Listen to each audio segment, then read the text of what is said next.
Tanya, failing Matamin, there's two types of delicacies. There's the delicacy that's sweet, and there's delicacy that's not so sweet, but you can sweeten it. So both are equal. The Abishur gets nachas and enjoyment and time for both. The green on the arena, Rashi points to a few little number of not only does it not go to Shai, as though there is no how to work for the school, it says, in penalty names. It says when it comes from if a goat, if a sheep, if a goat, in other words, they both equal. Honor with my finishes with the same ending that finishes for the sector, the Shai Benayim.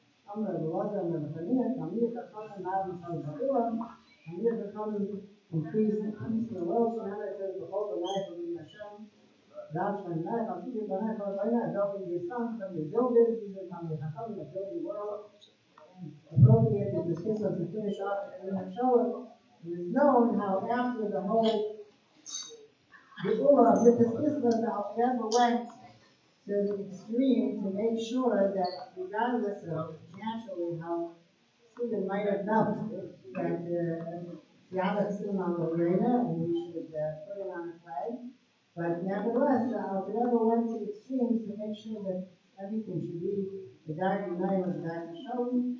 So it's an appropriate ending for your discussion. I don't know if I'm maybe that if you want to say.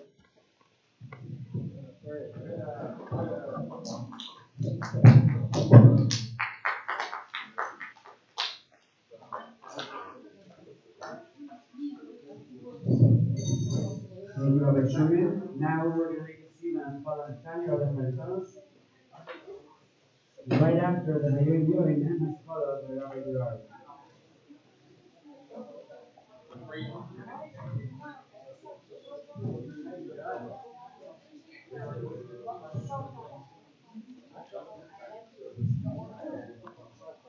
So the Alter says, Yesh Midah Zeis, Yedechem, All mitzvahs yesh, Pimis Mitzvahs.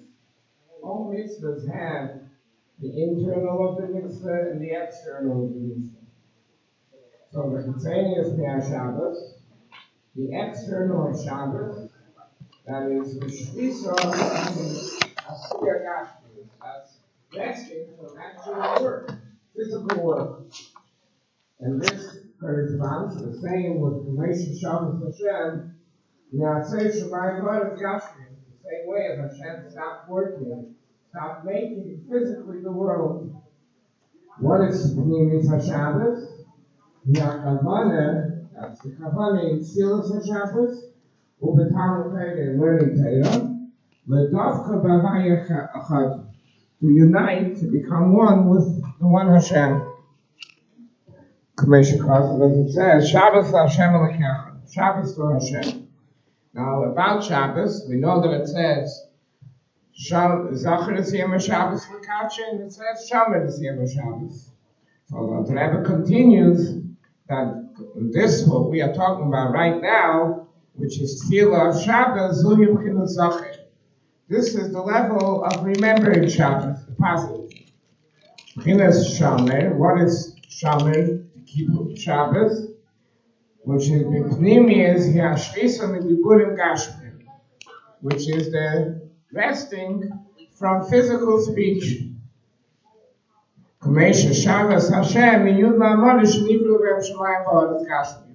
Just like Hashem rested from creating by saying, the world was created with Asara Ma'amaris, speech.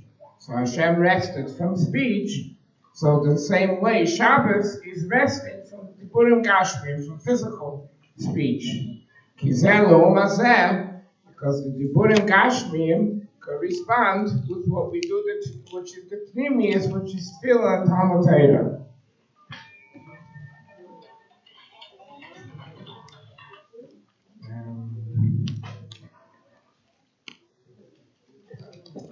The beginning of Tanya, Sefer Likutei Amarim Chelik Rishon, first Chelik, Hanikra B'Shem, Sefer Shel Beinanim, that is called the Sefer of Beinanim. It's Melukit, it's compiled. Alter Rebbe writes, because of his hanava, because of his humility, he writes that it's a collection from whom in Pisvarim, in Pisrei Ephraim. And Chassidim explain that it's referring to the teaching of the Maharal of Prague and the teaching of the Shalah and the teaching of the Baal Shem Tov and the Maggid that were his teachers. Kadesh Yali Nishmas Hayden, and it's miyusad al pasuk yikarev elecha adav miyed beficha uvilvavcha la'aseisei. And the foundation of the book of Tanya is on the pasuk yikarev elecha adav miyed. It's very near to you. Beficha in speech, uvilvavcha in your heart la'aseisei, to do it. And what is the Alter Rebbe doing? Tanya, v'var heitiv eichu karev miyed b'nerach haruchu tzara bez shemizbarich.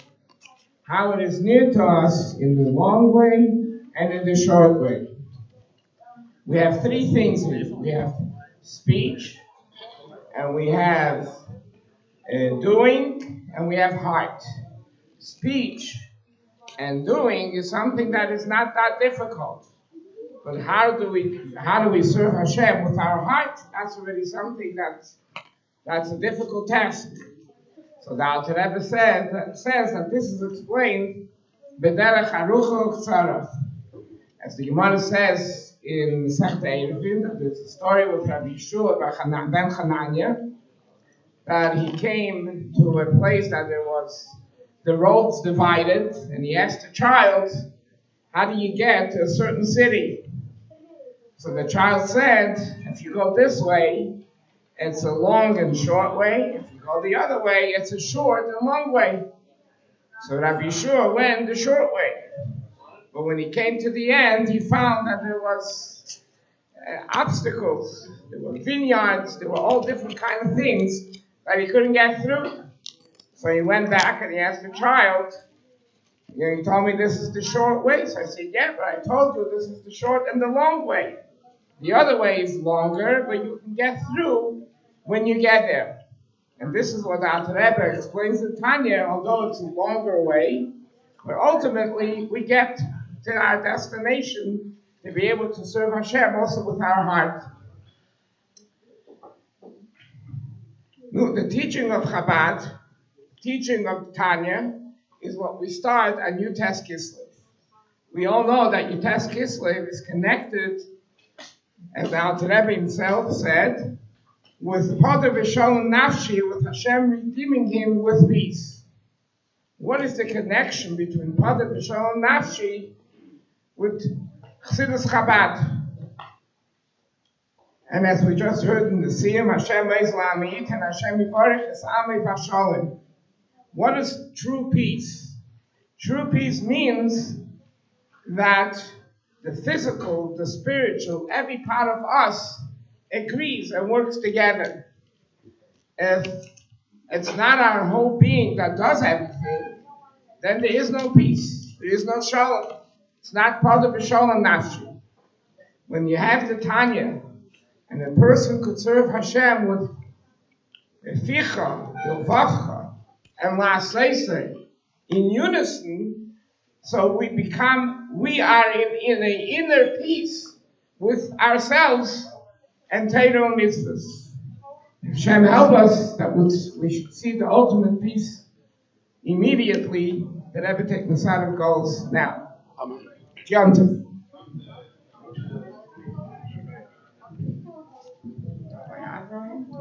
Happy birthday.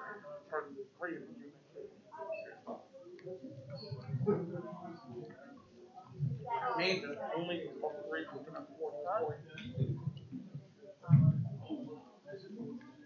I don't know. Today we also finished Yom Yom. Yom Yom for Yutes Kislev. The Son of Tzedek writes that the Ava that is in the pasuk written in Imchalech Afatzi, that besides Hashem, I don't want anything besides Hashem. What is it referring to besides Hashem?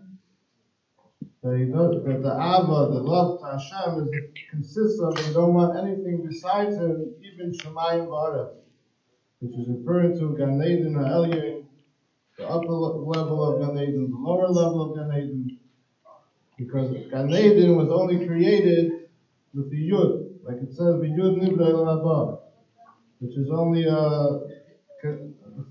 it's not the essence of Hashem. So the Avad should be directly only to the essence of Hashem.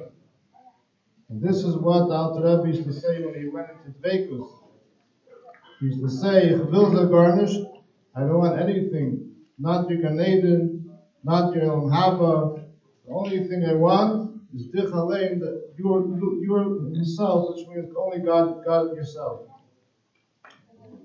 The Rebbe concludes the Yom with Gidyantif, Hoshana Teva, Beliman Chassidus, Medaki Chassidus. Should be a good year in the study of Chassidus and the conduct of Chassidus. The Seva with the Chassidus should be inscribed and sealed. The Rebbe begins with the Yom. So before the Yom there's actually a letter that he quotes from the Frierdiker Rebbe. In the previous Rebbe, he says that now is the time of Haras Elam. Haras Elam literally means the birth of the world, but it also means that the world is trembling. The ganze Welt treiselt sich from the Kavli Mashiach, that the world is trembling from the birth pangs of Mashiach. Was Hashem Yisbarach hat angezündet die Golusberg. Hashem already ignited and started burning the walls of Golus. It's the pflicht for Yedin, it's the task for every Jew, man and boy, women and children, and men and women, old and young, old and young, to stellen sich die Frage, that we should ask the question, was habe ich getan? What did I do? And was tue ich, zu verleichtern in the Chavei Mashiach? What am I doing to make it easier, making the birth pangs of Mashiach lighter? Und zu sicher sein, zu der Geula Schleim durch Mashiach zu kommen. What am I doing in order to make it easier that Mashiach should come sooner and we should be married to the Geula Shleima? So this is what the Rebbe begins, the Yom Yom, that this is something that we have to ask ourselves every day, which is a Yom Yom, something that every day we have to ask ourselves, what are we doing to bring Mashiach? The beginning of Yom Yom, the Rebbe brings also the letter of the Rebbe Rashav, where this is where officially it's mentioned that Yudas Kislev is Rosh Hashanah. So it says Yudas Kislev is a Chag Shapar B'Shalom Nafshenu. This is the Yantiv that our souls were redeemed. The light and the life of our soul was given to us. Yom Hazav Rosh Hashanah L'Dah. This is the Rosh Hashanah for Chassidus, Hashem Kilonu Adisenu Akdeshu, that our holy fathers inherited to us. He Teres Hashem Tov. And this Chassidus that was given to us, this is the Teres Hashem.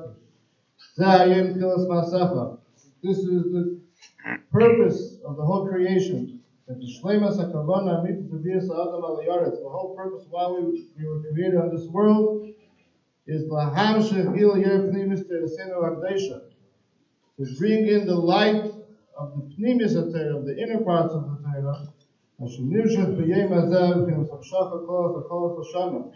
Just like Rosh Hashanah is what gives us life for the whole year, because Kislev gives us the energy for the whole year, that we should be able to learn Chassidus. What do we have to do on this day? We have to awaken our hearts. That we should have this inner desire with our essence, with our inner part of our soul. That our souls should be enlightened, with the inner light of the Torah. From the depth of Kaltu Hashem. To bring down to bring down the inner parts of the Torah.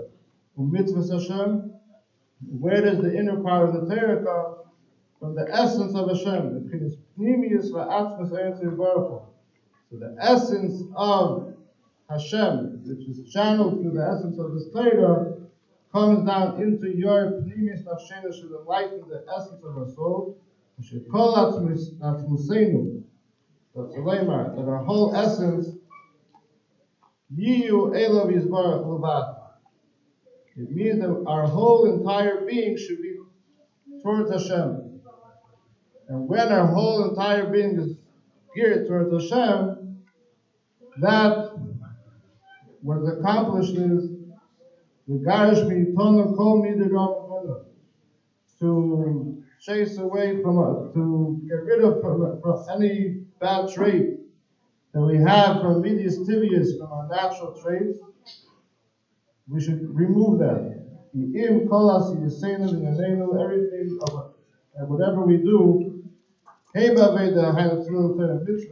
whether it's davening and learning, whether it's worldly matters, which is a necessity in order for us to exist, everything should be about kavana, amitis, with a true kavana, Hashem Shemayim, Hashem is Baruch Barachim. And Hashem, who is the Father of mercy, should have mercy upon us. Should guide us and direct us on the proper path. So the first day is Yutas Kislev, so the Rebbe brings a few menhagim. He brings the minhag that the Chazan does not wear a talus by Mincha Ma'ariv, not by Shabbos V'Yantiv, and not on Rosh Hashanah. Then he brings that the Hilula of the Mazit Shemagid was on Gimel Vayeshev, which is just like this year, on Tuesday, in the year Tav Kuf Lamed Gimel, and he's buried in Anapoli. The Alter Rebbe went out of jail and the first imprisonment was Yudas Kislev Gimel Vayeshev again this year, like this year Tuesday, in the year Tav Kuf Luntas, towards the evening. The Alter Rebbe writes that we should know that this is a day that Hashem made for us a Yontif Yudas Kislev, on the day of Yer Shulchan Bekitei, which is also the Hilula of the Rebbe Zitcha Magid. When the Alter Rebbe said the pasuk in Tinapon Shal Nashi, before he started the next pasuk, he went out of prison, the Hashem Shalom. This is a day of Farbrengen and accepting good resolutions and establishing time to study Torah, Keres Hanigla, to reveal parts of the Torah and Chassidus Barabbim, and to strengthen Darki Chassidim and having Avos Reim and having brotherly love. It's also customary to divide the Talmud, and according to the Seder that's brought in and the Tanya, and Lubavitch, from Tafrei Samad Gimel and on, they used to divide the Talmud on Tav Daled Tevis, which was the day of passing of Alter Rebbe, because they did not have enough time to do this on Yutas Kislev.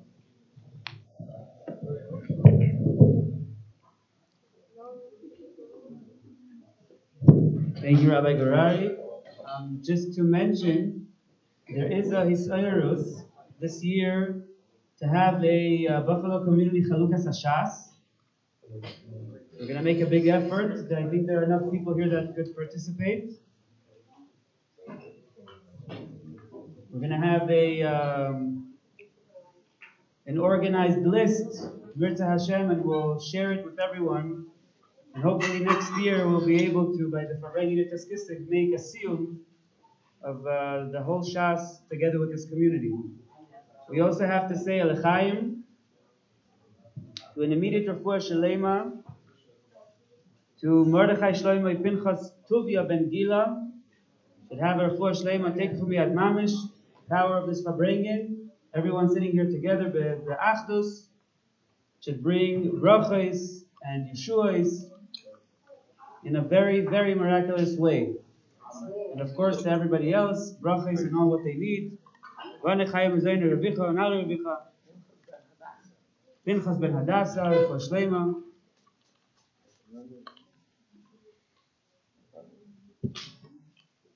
Okay, now we're going to Chaim. Now we're going to sit down. We're going to start the program. We have a very special guest, came all the way from New York, from Crown Heights.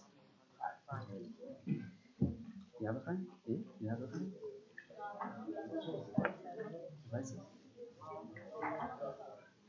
Rabbi Levi Garelik. We're first going to have hear a special talk, and then there's going to be a question and answer session. If anybody has any questions that they wanted to submit, please do so now, so we could print it out and have it a little bit more organized.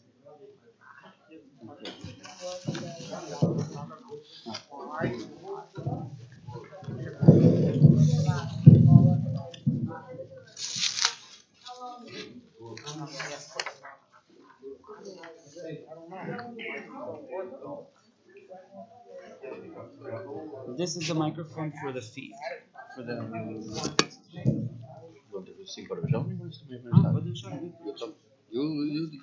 You're on the program. We're gonna sing together Pada B'Sholim, then we're gonna start. Pada B'Sholim.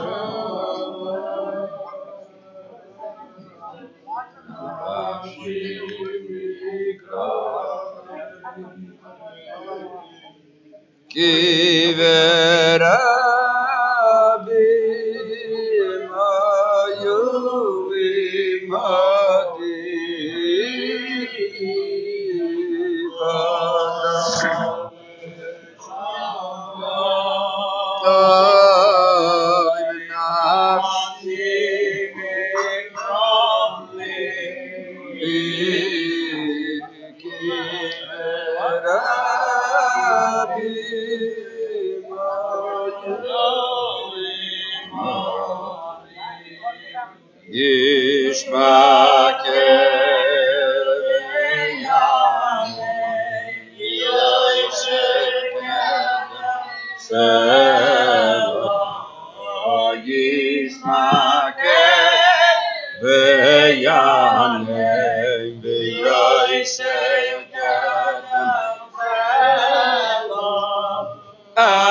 Asherein Khalifa Islamaya, Asherein Khalifa Islamaya,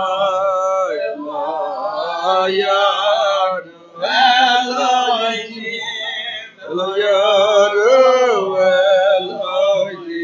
Something on my heart. If you went down, then I'll just go out.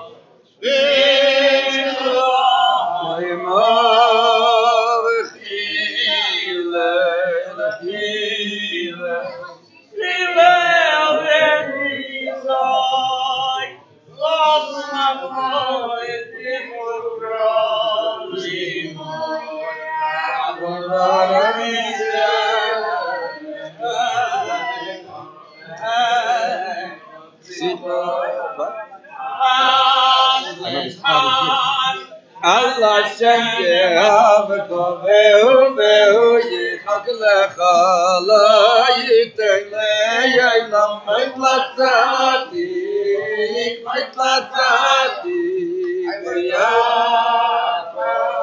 v'yata elokim etayeridim li'er shachaz v'yata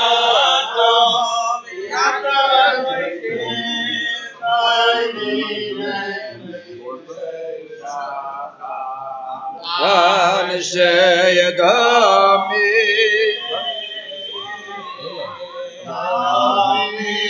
Umirma La Yechetzu V'la Yechetzu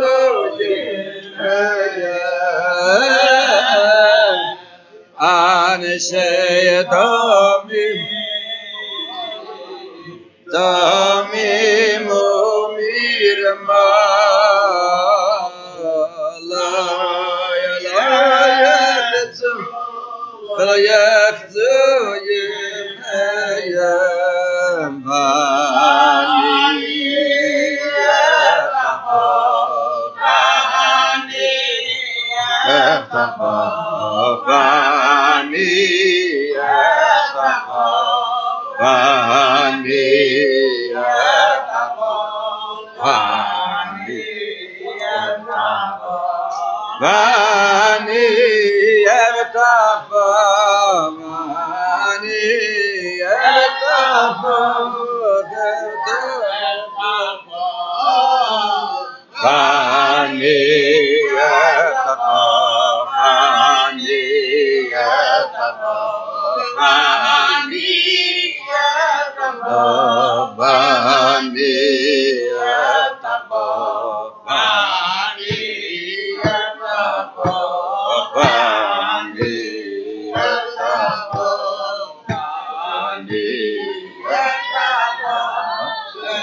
Yeah, start.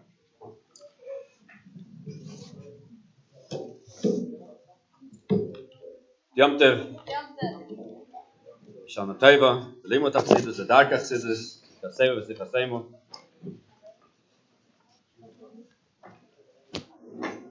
I have the great zchus that I was born on Shlichus. My parents were sent by the Rebbe to Italy over 60 years ago.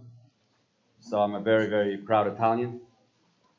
And when I was growing up, I had only one Jewish friend who was my age. And 4 o'clock when I went home, I learned privately, but then at 4 o'clock when I went home, I needed some friends. So the friends were the goyim on the block. And I'm actually still friendly with them till today. Baruch Hashem, I turned out like this anyways, but I heard a whole bunch of interesting stories from them. One of them, later I used to go around with my father to different factories and to make kosher food. Later I started working in the OK many years later. But when I was a kid, I used to go around to these factories. And one of the stories that I heard them was that there was a factory, there was a company. Take for example San Pellegrino from Italy, you see, right? The symbol actually, my father's behind it. Most of the big companies, even here in America, like Coca-Cola or Snapple, the way it works is that you have the main office, which is, let's say, Coca-Cola has in Atlanta. That's on every bottle of Coca-Cola, it'll say Atlanta. But if the bottle that you have was bottled in Atlanta, they have different factories all over the place. So the story goes that the people who sit in the office, the CEOs, they don't really know what goes on in the factories. They hardly ever go. And that's why they fire hundreds of people in one shot, because they are not really hands-on on the floor level. But the story goes that one of these CEOs one time calls up the manager of a certain factory, and he says that in 10 days from now he's coming to visit. So make sure that everything is in place. So he right away sends out an email to everybody in the factory, and he says, guys, 10 days of Sedisum in Tshuva, because in 10 days from now the boss is coming and he better see everybody working properly. To make a long story short, everybody polishes everything up and they're getting ready for the visit of the CEO. Finally, the CEO comes around, he's walking around with the manager, and everybody's working. All of a sudden, and the CEO walks around, all of a sudden he saw one guy standing next to the door, not doing anything. So the CEO wanted to show Balabatis guy. So in front of everybody, he goes over to this guy and he says, what kind of business is this? In my factory, standing like that, without doing anything, just looking at the sky? No such thing. By me, you got to work. This guy wanted to explain what he's doing. And he says, no explanations. How much do you make a month? So he says, I make $1,000. $1,000. He pulls out from his pocket $1, $2, $300 $100 bills, takes out $1,000, says, take and leave. The guy takes the money and leaves. Then, and everybody's watching, Then the CEO turns to the manager and he says, how do you allow such things? People just standing there not doing anything.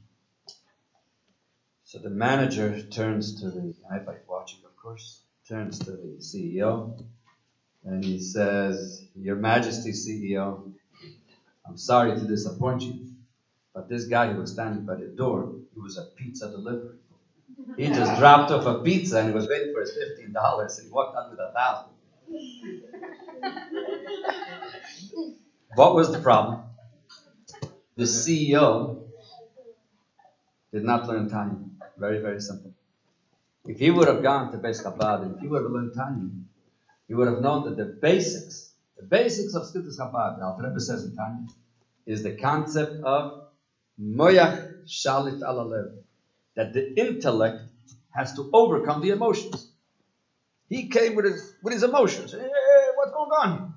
If he would have gone with Satan, and he would have just approached this guy and tell his emotions, relax for a moment. He would have asked this guy, tell me, why are you standing by the door without doing anything? And he would have answered, because I am a pizza delivery boy. Everything would have been perfectly fine. The problem was that he went the other way around. He let the emotions work instead of the money. Which this is one of the basics of Chassidus Chabad. The Alter Rebbe in Tanya goes through a lot about it. So, when it comes to Chalal to talk about Chassidus Chabad, there are many people who take it a little bit too emotionally. We have to go back to the source of what Chassidus Chabad, how it came about, and then everything is going to start falling into place.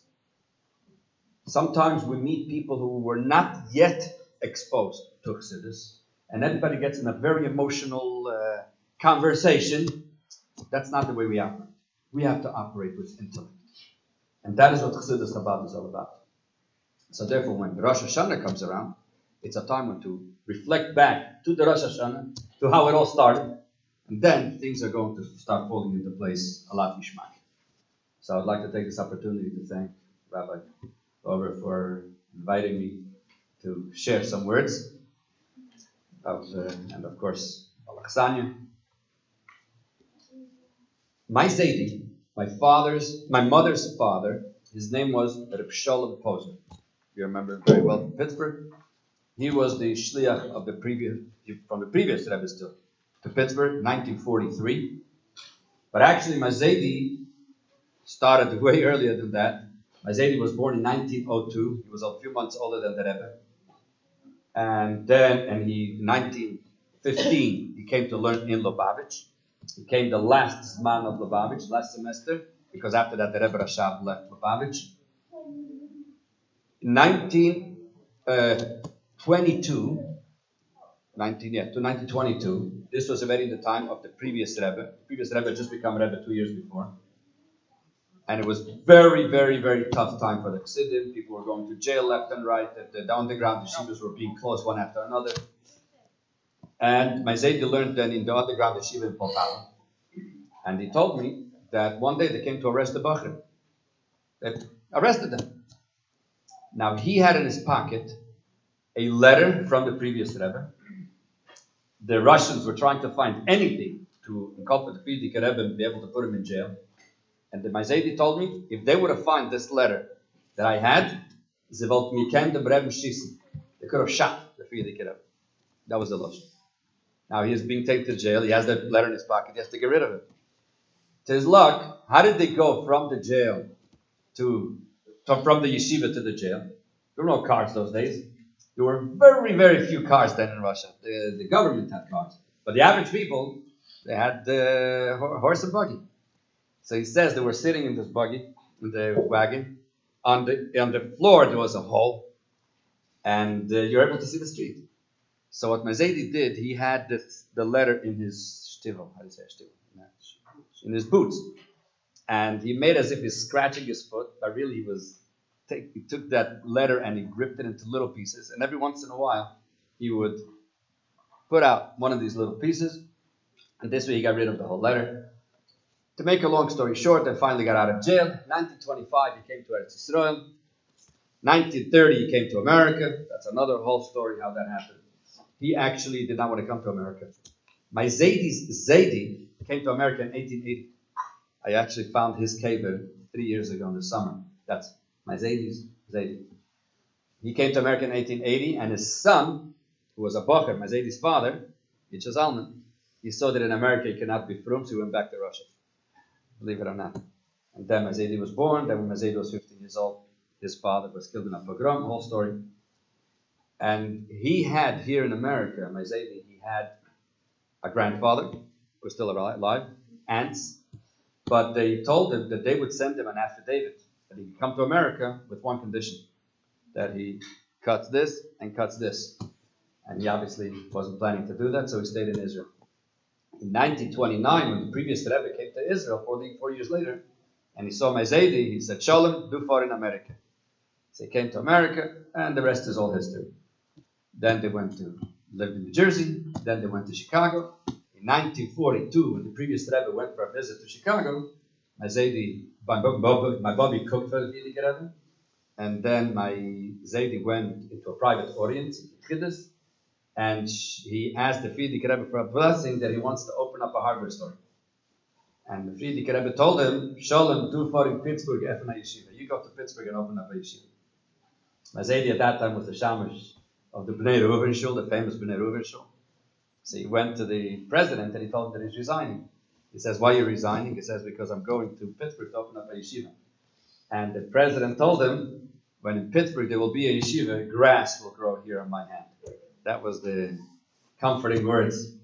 And as a matter of fact, the first time my grandparents went to Chiddush to the Frierdiker Rebbe after they went to Pittsburgh, the previous Rebbe said this, ihr sollt ackern und säen, you should plow and seed, und ich will gießen Tränen, as it will wachsen, and I will shed tears that it should grow. Okay? Later, 1950, 60, Baruch Hashem, the yeshiva grew, and my grandparents were able to go to visit their children in Israel. Why am I saying this whole story? Because we see something very interesting. When my Zaidi was a young man, how did he travel from one place to another? With the horse and buggy. He witnessed in 1969 when Armstrong said the famous words, right? One small step for man, one big step for mankind. He saw Armstrong go on the moon. Which means within less than a half a century, we moved from the horse and buggy to the rockets going to the moon. How did the Alter Rebbe travel when he went to jail? Horse and buggy. How did the Maral travel? Horse and buggy. How did Moshe Rabbeinu travel? Horse and buggy. Which means that for what? Donkey or horse, same thing, but with an animal. Did he have a plane? No. Okay, we all agree on that, yeah? So the question is, what happened all of a sudden? For 5,500 years, the world was at a standstill. They didn't move faster than an animal. And all of a sudden, within 100 years, we went from the horse and buggy to the rockets that go to the moon. Now, this question is a question that could be asked, lehavdil, to the Goyim, and even more so to the Yidden. I went to Washington. There's a place called the Air and Space Museum. It's a very, very fascinating place. And I was generally always fascinated with the concept of flying and all these things, because when I was a little boy, I came to the Rebbe the first time from Italy, so we came still with the propellant planes. And they always have somebody from NASA over there in the Air and Space Museum. And I asked the guy, how old is the world? How many years? He says, I don't know, 1 million years, billion years. So I say, could you explain to me, how is it possible that for 1 million years, there couldn't be somebody like the Wright brothers? Who invented the airplane, do you know? You know who invented the airplane? What? Who invented electricity? You know who invented electricity? Huh? Well, depending who you ask. Okay? If you ask it, the Goyim have a machlokes. The Americans will say that it was Benjamin Franklin. The English will say that it was Gilbert. The Italians will say Enrico Fermi. And the Jews will say nobody, because nobody invents anything. You only discover. Okay, let's go back to discovery. So who discovered electricity? Let's say Benjamin Franklin. When was Benjamin Franklin? Less than 200 years ago, right? That means that according to the going, for millions of years, nobody discovered electricity. Was Benjamin Franklin an Einstein? Was he a once in a million year brain? Absolutely not. Take the Wright brothers, who officially discovered the airplane. Do you know who the Wright brothers were? They weren't any geniuses. Their father had a bicycle repair shop. And the kids helped the father make bicycles.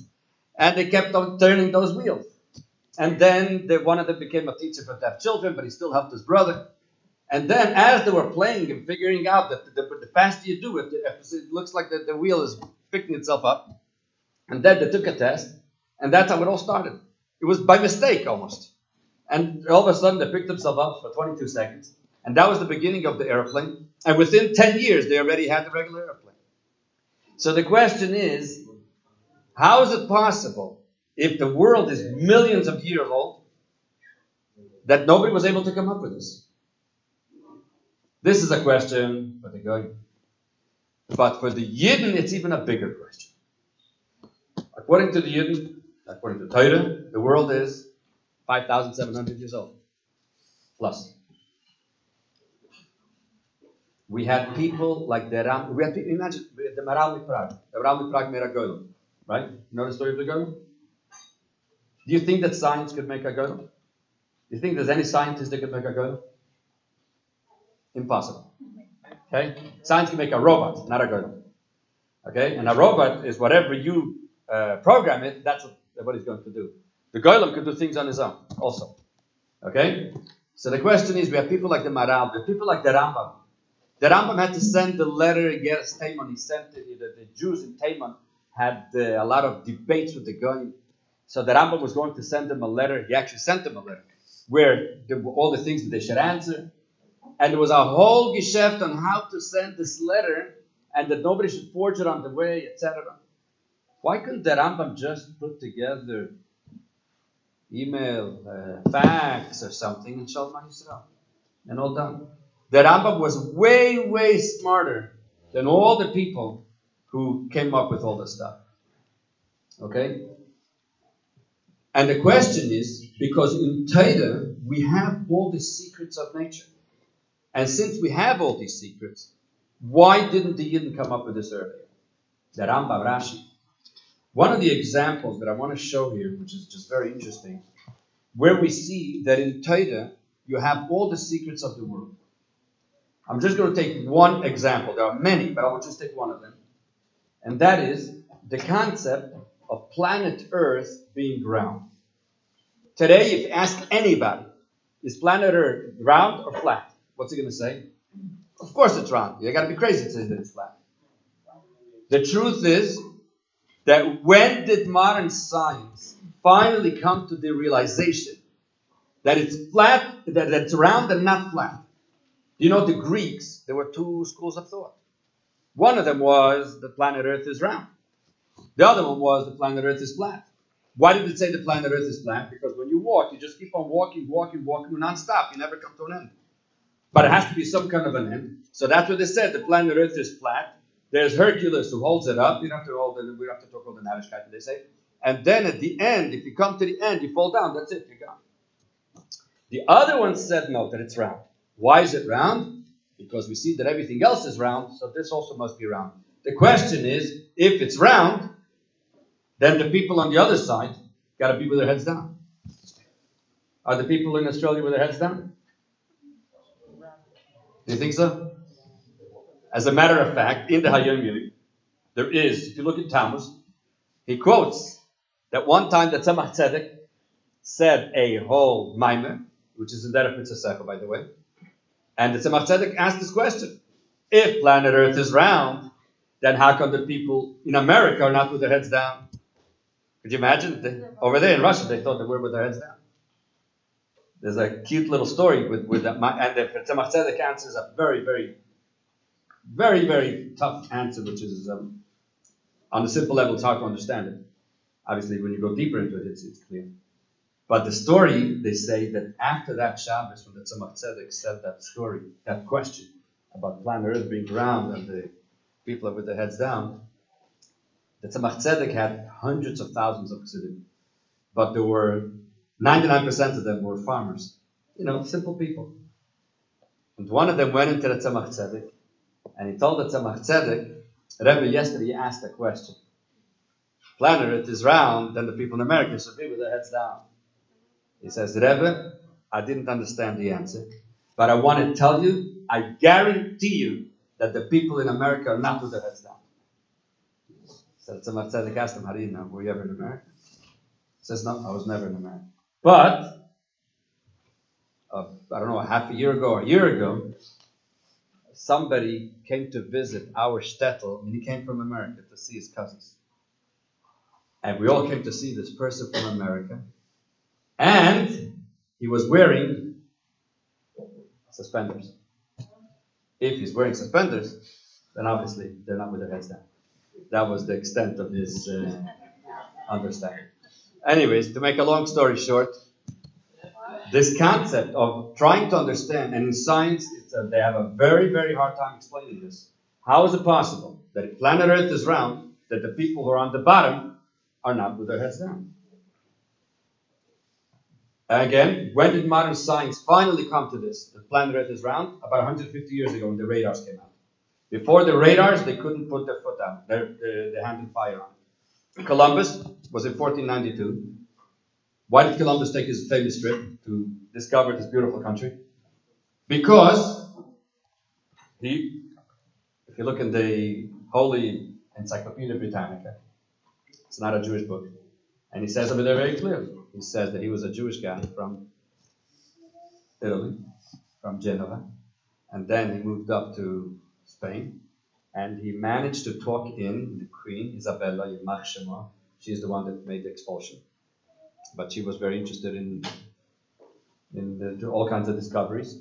And he was inspired, Columbus was inspired by a few psukim in Isaiah, in Yeshaya, that from the Torah, it turns out the planet Earth is round, and he wanted to figure that out. And she was ready to pay for the whole expedition. When was Columbus? In 1492. When was the first Jewish book printed? And where?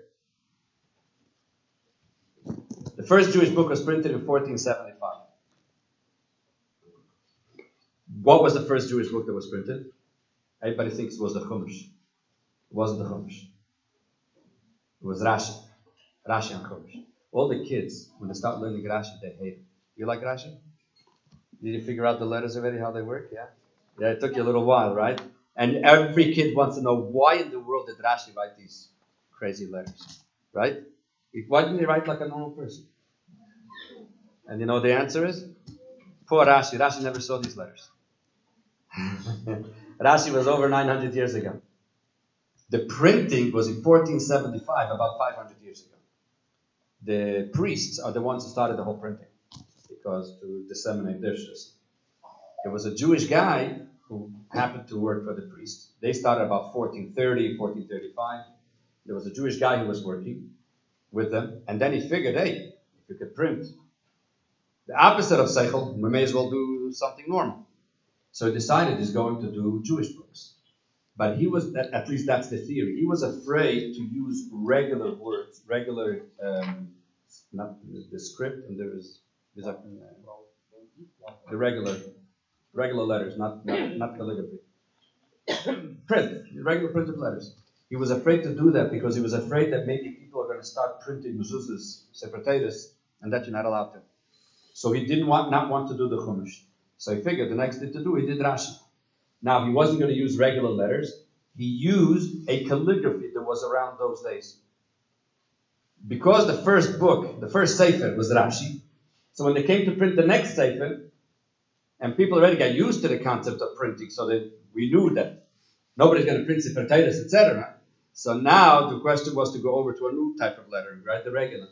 So when they printed the next few books, they asked, do you want to print like Rashi letters or like the other one? But the reason why it's called Rashi letters is because that happened to be the first book that he decided to print.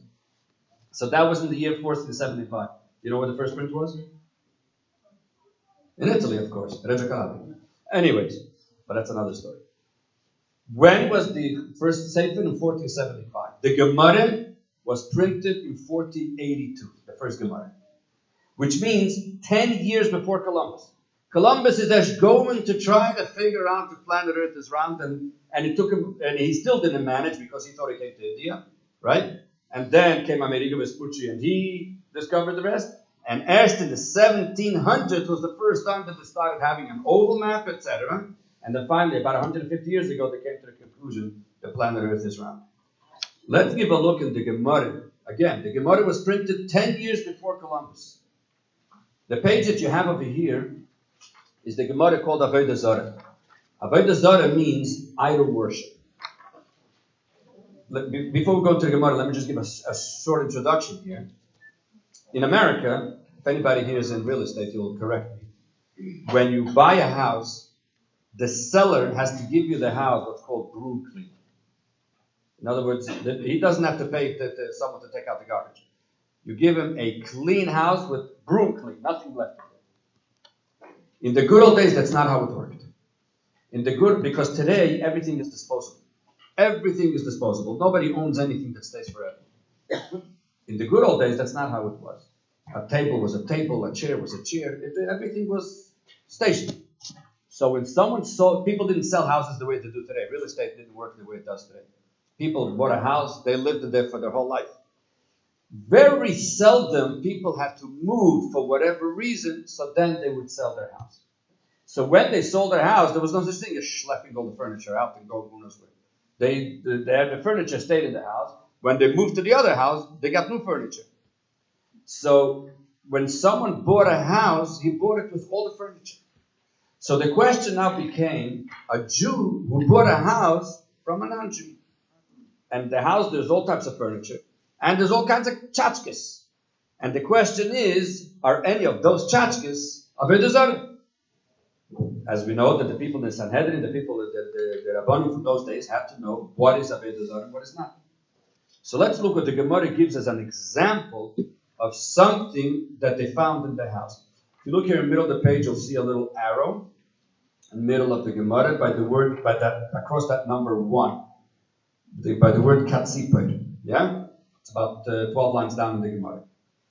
What did he find? A kadur, a ball, shetoifes es atzmon tachas kol ha'olam kuloi kekad. It's like an image of something which holds a ball, which represents the world, which is like a ball. Which means that the Gemara makes it very clear that planet Earth is like a ball. This is way before Columbus. And the Gemara we're going to have a story. If you go down to the bottom of the page, you see there's another arrow, 3 lines at the bottom. Just for those who are not unfamiliar, on the right side is Rashi. On the left side is Tosfos. Tosfos are the grandchildren of Rashi. Okay, so all the way on the bottom, 3 lines from the bottom. In the middle of that line, you see that there's a word kikad, which is as Tosfos quotes from the Gemara, the story of the ball. The ball says Tosfos sheha olam ogul, because planet Earth is round. And now Tosfos is going to tell us a story, a very interesting story, which is brought down in the Yerushalmi. As we know, there's 2 Gemaras, there's 2 Talmud. There's the Talmud Bavli, the average Gemara, like you made us see him on Talmud Bavli. And then there's also Yerushalmi. In the Yerushalmi, there's a story. And the story is regarding Alexander the Great, Alexander the Great, that he heard the Chachamim say that planet Earth is round. He knew that if the Chachamim say it, that's the fact. But he went over to the Chachamim and said, you guys trust, God tells you that's what it is, and you go for it. But I need proof. I need to be able to see it. Could you help me to be able to see the planet Earth is round? And he was also a mechashef. He had special powers. So the Chachamim gave him a suggestion how he could see the planet Earth is round. They told him like this: you take an eagle, a big eagle, and you starve it for a couple of days. Eagles, birds, they eat the worms.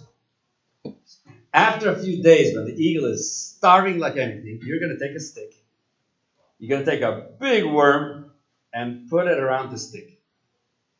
Then you're going to come to the eagle. You're going to hop onto the eagle like on a horse, right? You're going to ride on the eagle. You'll take the stick, put it in front of the nose of the eagle. And the eagle is going to try to grab it because he's very hungry. Now what you're going to do is you're going to keep on pushing the stick. And the eagle's going to try to... And this way, slowly but surely, the eagle is going to start flying.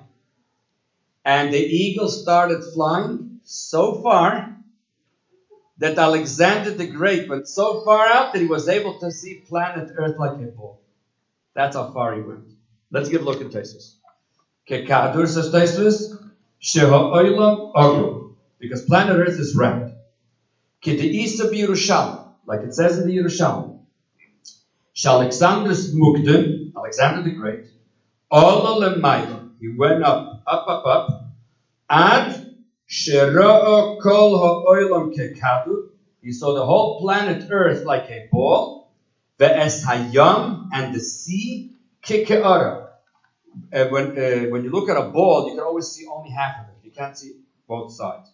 When you look at planet Earth, from any side that you look at it, you will see dry land and you'll see water from the oceans, either one from each side. So he saw it like a ball, and the sea like a ke'ara, like a bow, B-O-W-L. Pirus, which water? Yam Ukianus, the ocean, same word, Okeanos, ocean. She Makif es kol ha'olam. And this surrounds the whole world, because water is all over the place. So we see here clearly from the Gemara, we see here from Tosfos, that the concept of something so simple as planet Earth being round, it took modern science millions of years to figure it out, while the Torah has it very clearly. Not only that, turn the page, and we're going to read a piece from the Zohar. Actually, this Zohar, you see, the Gemara just says planet Earth is like a ball. The Zohar really goes into detail, which was shocking how he wrote this over 2,000 years ago. And the Zohar says as follows. By the way, the Rebbe brings all of this in the Kutesel. What? Yeah. In the Sefer of Rabbi Nun Sava, he explains it even better. The Hakol Yeshuva Misgalgalo Beigulo Kekav. The whole planet Earth is like a ball, like a cow. Ilain letata ve'ilain le'ela. You have those that are on top, and you have those that are on bottom. Ve'kol inun berya meshanim bechazvayim. And therefore you have people that their face looks different. Their image is different. Now, all the people all over the world, they all have two noses, two eyes, one nose, one mouth, same temperature, two hands, etc. But their facial expression will be different. The Chinese will have the eyes like this. The Ukrainians will have the eyes like that. The Americans, we're not exactly sure because it's a mixture from all over the world. Right? So he says, again, the end of line 2, and that's why their images look different. Why? Because of the change of the climate, like in every single place by itself. But they all stand up straight like all the people. You ever saw anybody with their heads down? No. Nobody ever saw that. So the world is round, but everybody is standing up straight, which makes absolutely no sense. And therefore, there are certain places in the world, when it's dark for one, it's light for the other. For these it's day, for these it's night. And again, those days, people couldn't relate to this. Because at that time, they didn't know the planet Earth is round. The Zohar says it. And they didn't think, there's places where it's night, where by us it's day. The Isasar, then there are certain places, I'm holding middle of line number 5. The Kula Yavama, it's always day. And some of the places, they have a night which is only about an hour long. You know that in Petersburg, the night is only about an hour long. I once spoke to the shliach there. He told me that shvur is by night. The night comes in at 11:45, and by 12:25 starts Aleis HaShachar. So he has 45 minutes to daven Shachar, daven Meidik, Sudas Yamtiv, and take a little shvurs. Yeah? And say continues the Zohar, middle of line 6. And this is exactly what it says in the Sefer of Adam Marisha. Without going into the details. Number 7, the Hachiksi. This is what the Pasuk says in Tehillim. Oitcha, I'm thanking you, God. I praise you, God. Al ki neirois nifleisim nifloim masecha. That the things that God, how He created the world, is in a wondrous way. If planet Earth was flat, it's normal. But the planet Earth should be round, and you have people on top and people on bottom, and everybody standing up straight. That doesn't make sense. That's the greatness of God. Nifloim. It's a wondrous thing. Uksiv, I'm holding line number 9. Marabu Masech Hashem, I great are the things of the Eibishter. Be'aldo kula shapir, and because of once you say that it's a wondrous thing, everything makes sense. Ve'rozodo, and this secret, how does this operate? Is master lemorayim dechusmas, was given only to the Talmidei Chachamim, ve'loim lemifal getchumin, and not to the scientists. Why? Begin the ihu rosa amika deiraisa, because this is a deep secret in the Torah how this operates. So we see here very, very clearly that in the Torah you have all the secrets in the world. I just took one example from planet Earth. There are examples from medicine, examples from physics, and all kinds of examples. So the question is, back to where we started from, if in the Torah we have all the secrets, why is it that none of our Chachamim discovered the concept of electricity? None of them decided to make a plane, to make an email, to make all this kind of stuff. And why did it take so long for it to happen? And the answer is very simple. Let's go to number 10. Every Friday night, we get together at the table and we say, Yom HaShishi, Vaychul HaShamayim V'Aretz V'Kol Tzvam. That came Friday, and everything that the Rebbe wanted to create was finished. Vaychal Elikim Vayom HaShvi Malach Asher Asa.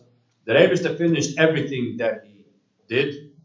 Vayishbois Vayom HaShvi Mikol Malach Asher Asa. He rested on the 7th day from everything that he did. And then, in other words, he finished, he rested, and by Varach Elikim and he blessed the 7th day. Why?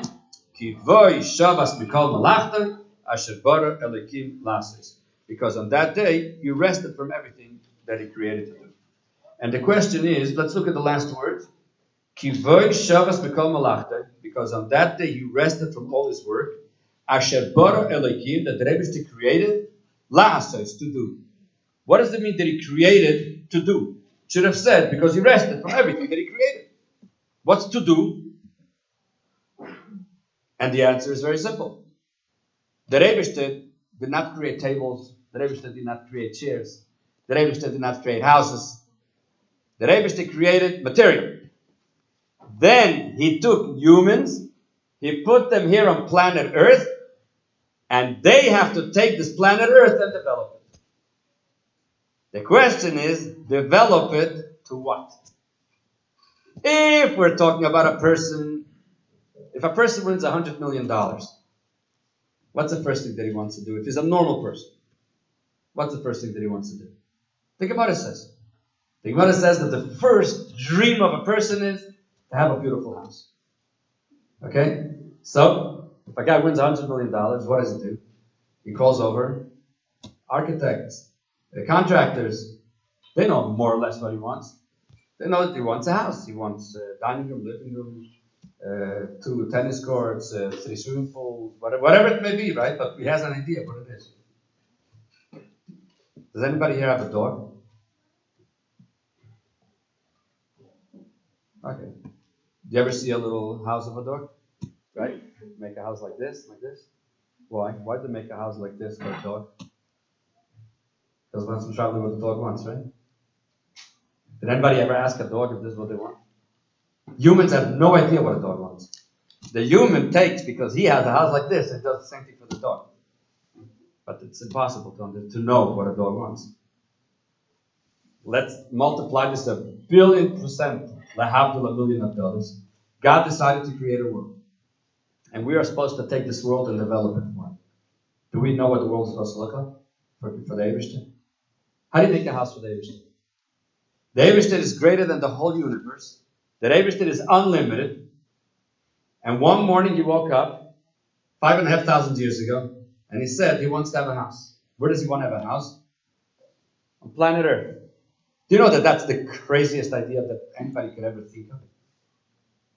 When you stand on Pluto, you can't even see planet Earth. It's a little speck. Comes this God who is infinite, and he decided he's looking for a house. Where is he looking for a house? In that speck. Imagine this guy who won the lottery and he's sitting with all these architects and preparing this massive mansion. All of a sudden, they see a rat running across the room and running into a little hole. And they try to catch it. Now you can't because the hole is too small to hack him over there. And then the mouse is sitting there very happy eating his piece of cheese. And this guy who's building this beautiful mansion decides, you know what do I need this mansion for? I could live in the hole of a rat. If the rat is happy, I'll be happy. What are you going to do to such a guy? I don't know if there's a big enough Peshugoy who is in the world for him. Lahavdil $1 million, God comes one day and he says that he wants a dwelling place. He wants a house. Right? And he created it. He created planet Earth, which is a speck, and this is where he wants to live. This makes absolutely no sense. And that's why Chassidus says, that what's the answer to the question? Why did God create the world? There is no answer. God had a desire. Not desire, you don't ask any questions. Hopefully Mashiach will come and we'll understand it. But right now we know only the fact that God wants to live in this place. And he wants us to develop it. So what are we supposed to develop? How do we know when it's developed? What are we supposed to get to? The only way to know is by looking at the Torah. And the Torah makes it very clear. God created the world in 6 days and the seventh he rested. Why 6? Why not 10? Why not 2? Why not 15 minutes? That's what he decided. 6 and 7. 6. He created, 7th he rested. David HaMelech says in Tehillim that 1,000 years for a man is like 1 day for Hashem. If it took God 6 days to create the world and the 7th he rested, it'll take humans 6,000 years to develop it and the 7th millennium will be resting time. This is the simple math. Okay? So there are certain things that are going to happen in these 6,000 years, and eventually we're going to develop it to what Hashem wants. How do you know what Hashem wants? So let's go to number 11. This is a Zohar, which I'm sure anybody in Buffalo at least should know the Zohar by heart by now, I would assume. Okay, number 11 says the Zohar, Ubeshis meya shnin lishtisa. In the 6th century of the 6th millennium. In other words, it was said that the world is going to be 6,000 years for man that they're going to develop. So if it's 6,000 years, says the Zohar, that what the Zohar is going to say is, I'll turn to the ladies here. When do you make your kugel? On Sunday or on Monday? I hope neither, right? Not even Tuesday, not even Wednesday, maybe Thursday night, in the winter time, because there isn't enough time on Friday. But normally, in the summer, when would you like your wife to make your kugel? Obviously on Friday afternoon, right? Because that's the time when you prepare for Shabbos. Now, this is not just something practical that the chant and the kugel tastes better. The Rebbe put it in the title that when is the correct time when to prepare for Shabbos? On Friday afternoon, because then the food tastes better. So therefore, in the big picture, when is Friday afternoon? After the year 5,501. Till 5,500 is Friday morning, Friday dawn. 5,500, because 1,000 years is a day, right? So 500 is the night, and 500 is the day. Okay? So 5,501 is when Friday starts. Says the Zohar, Ubeshis meya shnin lishtisa. In the 6th century of the 6th millennium, which means after the year 5501, Yispatchun tare de chachma salaela, the gates of chachma, of knowledge of above, are going to outburst. Umabue de chachma salasata, and the gates of the chachma of knowledge of below. The Zohar is going to say there was a story in the Torah called the Mabul, the flood. The flood wasn't a big rain. That's not what it was. By the Mabul, by Noach, the gates of above opened up and water was just gushing down. And also from below, it opened up and water was coming up. There was water coming from on top and from on bottom. The place was just being flooded with water. In the Zohar, water is the dogma, is the example for Chachma, because the brain is the wettest part in the body. So whenever it talks about mayim, whenever it talks about water, for example, the pasuk says, "Hoi kol tzomei l'chula mayim." Whoever is thirsty, go to get water. Ein mayim ela Torah, goes on chachma, goes on knowledge. Says the Zohar that just like the flood, the Torah is very specific. It says which year it took place. In the 600th year of Noach, says the Zohar, which was written over 2,000 years ago, that in the 6th millennium, as a preparation to the 7th, there's going to be an outburst of the water of above, which is the chachma, the knowledge, the intellect of Torah, the holy, and of the knowledge of below. Let's look inside. In the 6th century of the 6th millennium, the gates of Chachma above are going to open up. And the well springs of Chachma below. Why? Because because this way the world will be prepared, will be ready to go into the 7th millennium. And here comes what you do on Friday. Kebaranash, like a person. That prepares herself on Friday, the 6th day. Erev Shabbos, to go to Shabbos. The proper way to go to Shabbos is to prepare everything on Friday afternoon. The same thing in the big picture. Where do we see this in the Torah? In the 600th year of Noach, all the well springs of the underground, all platzed. Now, so if that's the case, it's not the pshat that the Wright brothers were here as the geniuses from history. No. The answer is electricity, airplanes. The whole outburst of modern technology couldn't have happened before the year 5501. Once the clock ticked and 5501 kicked in, now modern technology can start. Where do we see that? Go to number 12. Yeshaya Navi says, this is a pasuk that we're going to read this coming Shabbos Rosh Chodesh. This is in the Haftarah of every Shabbos Rosh Chodesh. We say, because this year in Chanukah we're going to have 3 Sefer Torahs. It's going to be Shabbos Rosh Chodesh Chanukah. And we say, every single Rosh Chodesh, Umidei Shabbos v'Shabbatai, every single Shabbos, every single person, every single Rosh Chodesh is going to go from Buffalo, Buenos Aires, Milan, makes no difference where you are. We're going to go every Rosh Chodesh and every Shabbos to bring the carbon in Yerushalayim.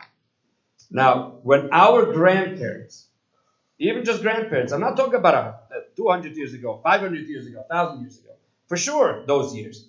But even our grandparents, when they read this pasuk, when they were in Russia, that every single Shabbos they're going to go to Yerushalayim. Every single Rosh Chodesh they're going to go to Yerushalayim. It wasn't even a dream, it was a fantasy. But Yeshaya Navi is a Navi, and we Jews believe in everything we're told. So they believed it's going to happen. But was that something practical? Was that something material? Was that something real? Of course not. In our times, can we go every Shabbos to Yerushalayim if we wanted today? What? You also live there. Yeah, but let's say I'm in Buffalo. Can I go for Shabbos to Yerushalayim? Yeah. No problem. Can I go twice a week to Yerushalayim if I want to? No problem, right? Because today, this is already something normal. Once the world has been developed to what the Torah says, the unreal stuff, it becomes a reality. Then we know that we have come to the development that the Rebbe had in mind when he created the world. Let's continue. Number 13. This is a pasuk that we say at the end of the Rambam, right? But it's also Yishaya. Lo yoreyu v'lo yashchisu b'chol ha'kachi. That there's not going to be any more wars in the world. Ki mola ha'aretz deus Hashem kamayim layom echasem. The world has been filled with the knowledge of the Eibush. We take things for granted because we're spoiled. Today, if somebody has a question, any question, who does he go to? Rabbi Google. Or Rabbi to Wikipedia. Rahman al-Islam. Right? That's what we go to. Until 50 years ago, if somebody wanted to learn something, thank God, once the telephone came up, okay, so you're able to call somebody and the other guy has to be available, but he didn't get shiur day and night, for sure not. 100 years ago, there was no telephone, there was no nothing. People were just amoratzim. People in the small shtetl, if there wasn't somebody who would teach them, they didn't know a thing. Even the big cities. There was no such thing as everybody had access to everything. They had access to nothing. Some people had some svarim. My Zayd told me that in their city, the Rav didn't have a Gemara in the house. He used to have to borrow it from a certain almana who had the Shas. So he had to borrow the Gemara. So if the Rav went to borrow Gemara, how much Gemara did people learn in town? Today, you want to learn Daf HaYomi? You want to learn Rambam HaYomi? You want to learn Tanya HaYomi? You'll have it in all languages, from any type of teachers. You want long, short, or whatever. That's exactly what the Yeshaya Navi says. The world is filled with the knowledge of the Eibush. I have a program at home, which I'm sure you know exists, called Oitzer HaChochma. I have almost 100,000 svarim. Search engine. Only 40 years ago, when we were looking at certain Maimer Azal, we had to wait to find who knows how much time to find it. And if it's something is a Shalas Chuvas, how long it took to find it. Today, if it takes you more than 15 seconds, you're about it. Now, let me just make a disclaimer. The internet is exactly what Yeshaya Navi was saying here. However, until Mashiach comes, the world is a little bit of a mixture of Torah and Torah. Every good thing has also the opposite. I'm not saying Chas v'Shalom that people should use the internet. If you know how to use it, then you could really become the biggest lamdan in the world. But because we still have a Yetzer Hara, so a filter for sure you need to have. But then there's also a concept which is called shmira. One of the ways how to do it is that anybody who has, I'm not here to teach anyone anything, I'm just saying some practical points, because I don't want anybody to walk away from this, that I said that the internet is what Yeshaya Navi is talking about, which it is, but not exactly how it is used today. So that there's another one or two people that have access to see everything that you see. And if that happens, it's much, much easier. But another, even more dangerous thing is when you go on a website called the New York Times, you know you're going to a place which is not kosher. You decided to go, but at least nobody will ever say that it's a website which is kosher, because who knows what they have on there. Today the challenge is the kosher websites. I worked in kashrus for many years, many years.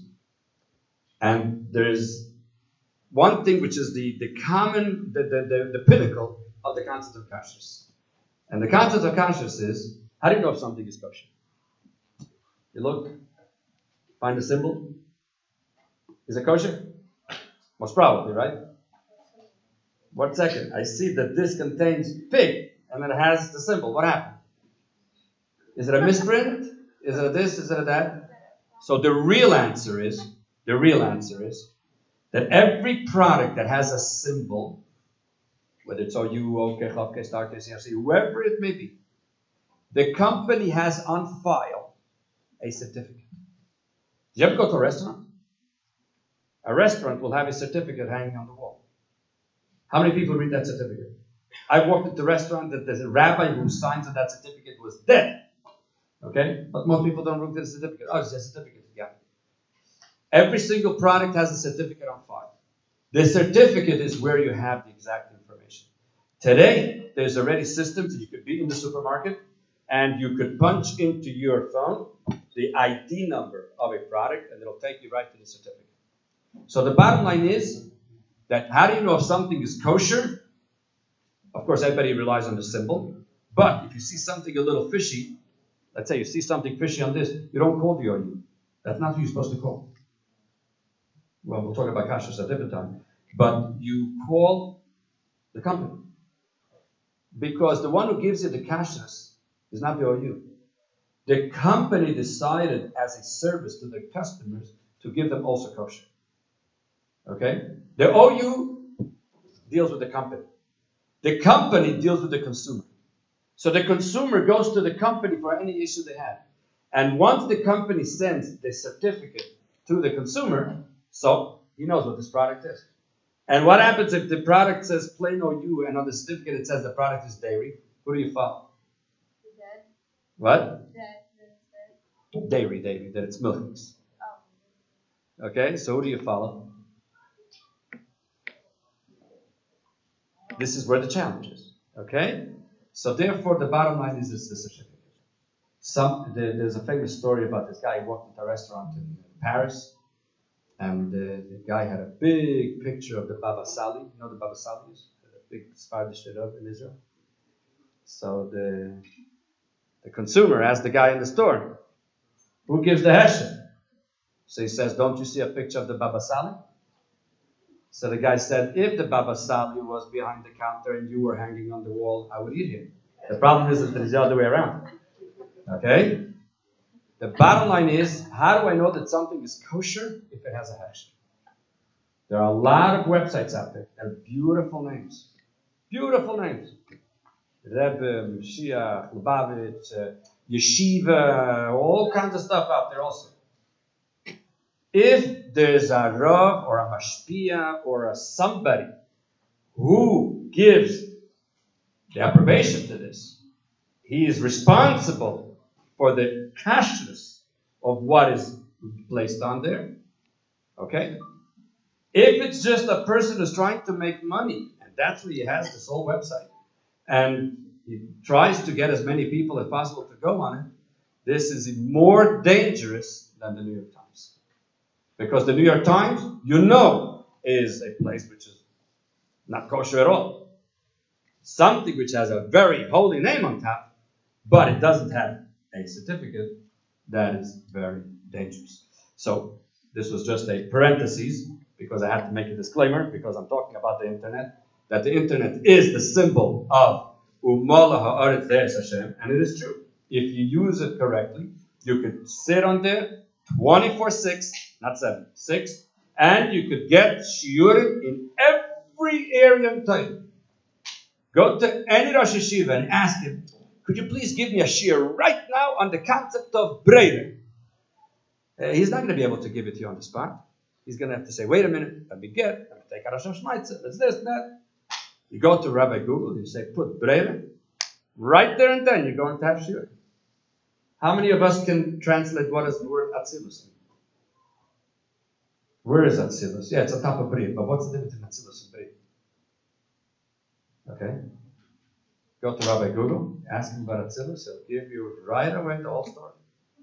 So, what it says in Yeshaya,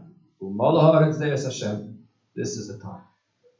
So, this is the outburst of the seichel of below, modern technology.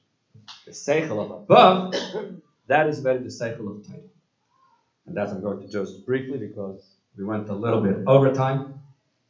At the same time when this explosion was happening of modern technology, here is where the Baal Shem Tov came with Torah Sachsidus. Same exact, almost to the day of that day. What happened? Why did all of a sudden the Baal Shem Tov come out? Now, obviously, to many Chassidim, I don't have to give all of this, but just the basic point.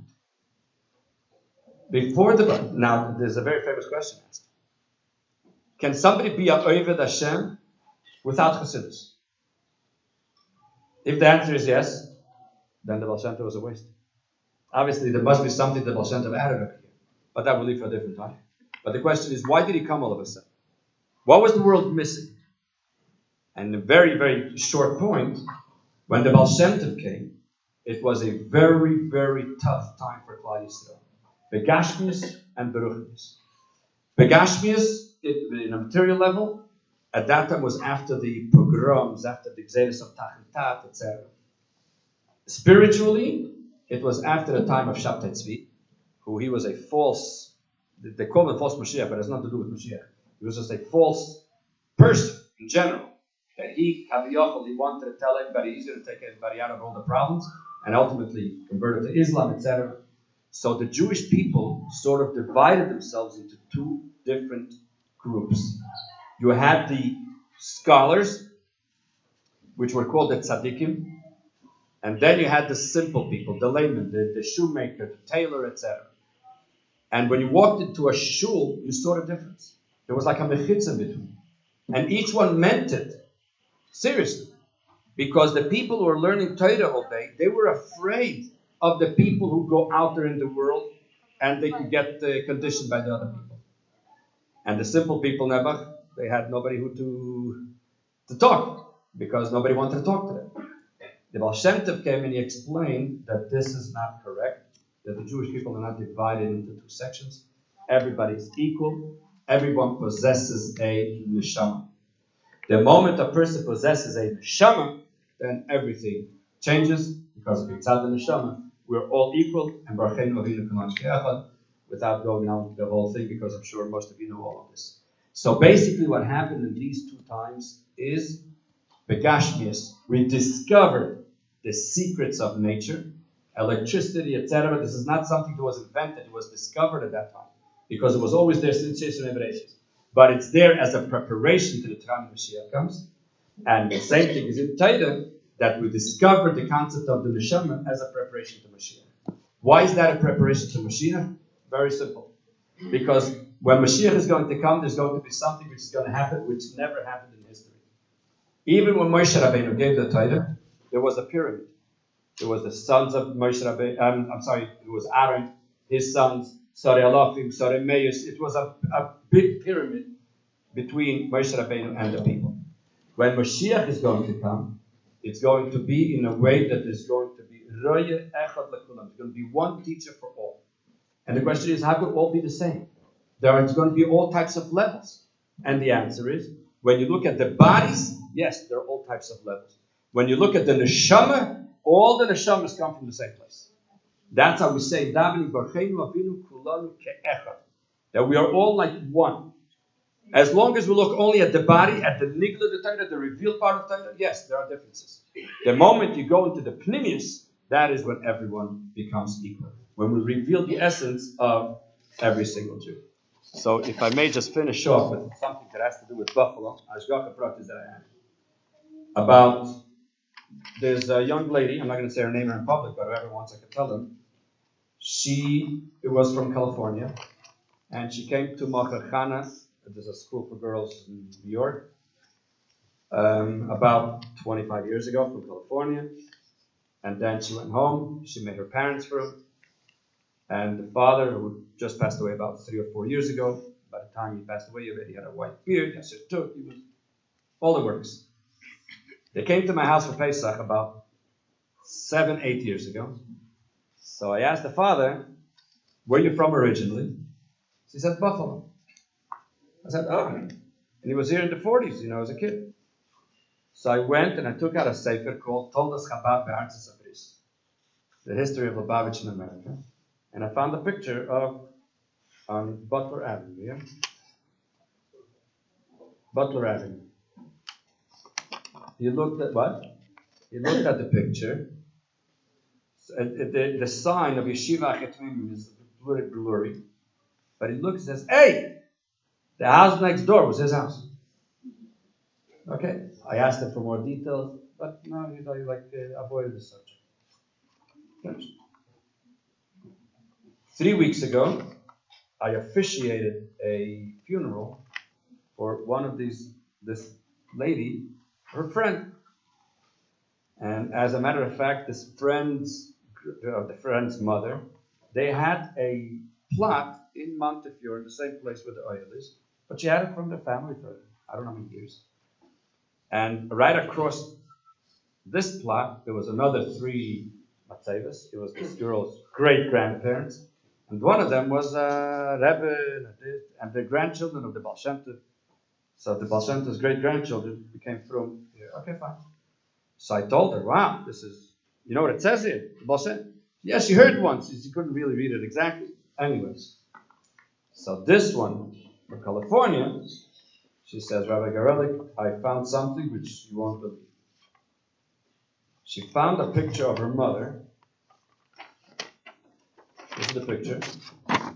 And she's standing in front of her house. If you look over here, you see, didn't come out clear in what you printed, but in the original it's very clear. It says Yeshiva Chetmim Lubavitch, which means they lived next door. And when she had to take a picture of herself, she took it right outside her house. She didn't realize that she's going to have this in the background. Okay? And this lady writes to me like this.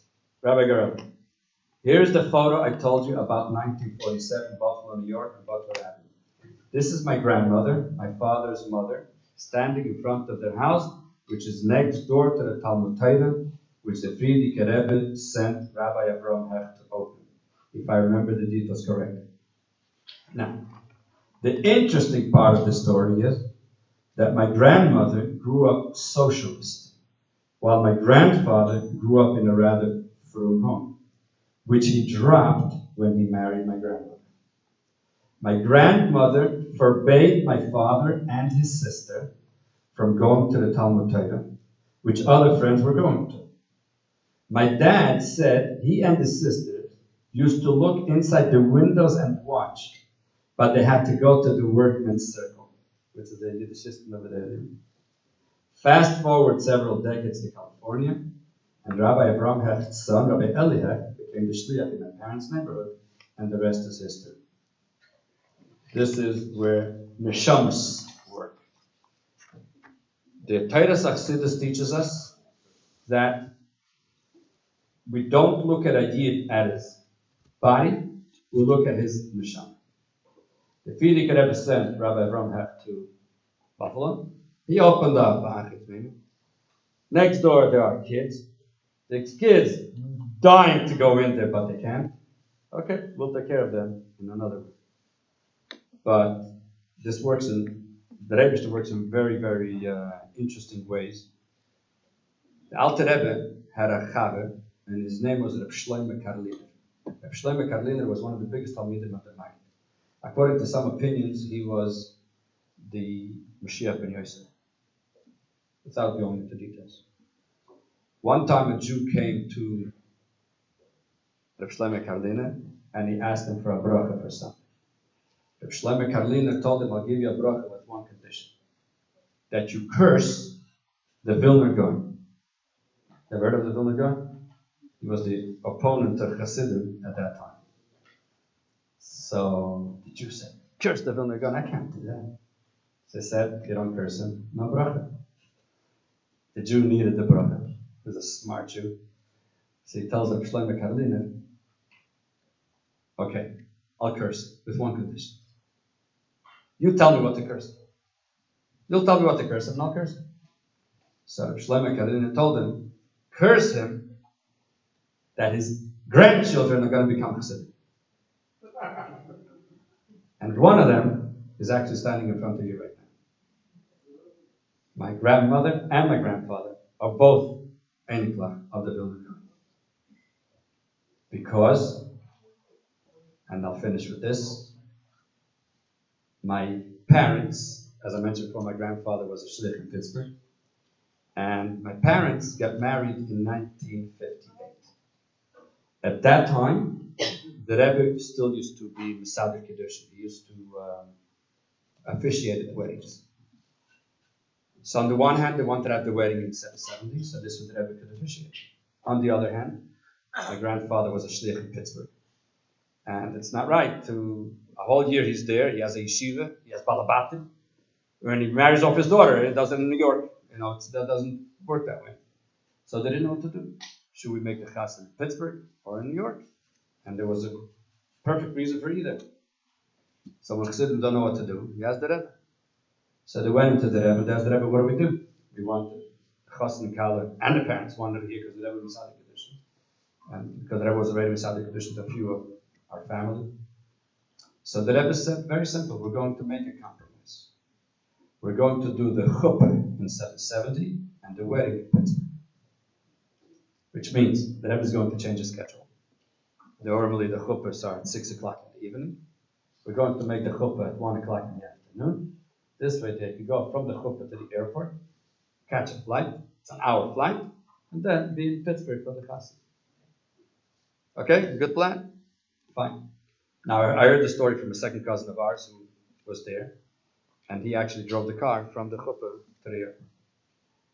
So, chuppah, a lot of people attended that chuppah because it was by day and it was in the middle of, there was a graduation actually in Bedford and Dean. They all ran away from the graduation to the chuppah. Anyways, and they went to the airport. They went to the airport. Most of the chavedim, the friends of the chassid, they couldn't go. It was too expensive. They who had money then to buy a plane ticket. Those days there was no security, so anybody could go on the plane until ready to go. When I was a kid, I used to come to America. So my mother used to come with me on the plane, set me up, and then she would go on.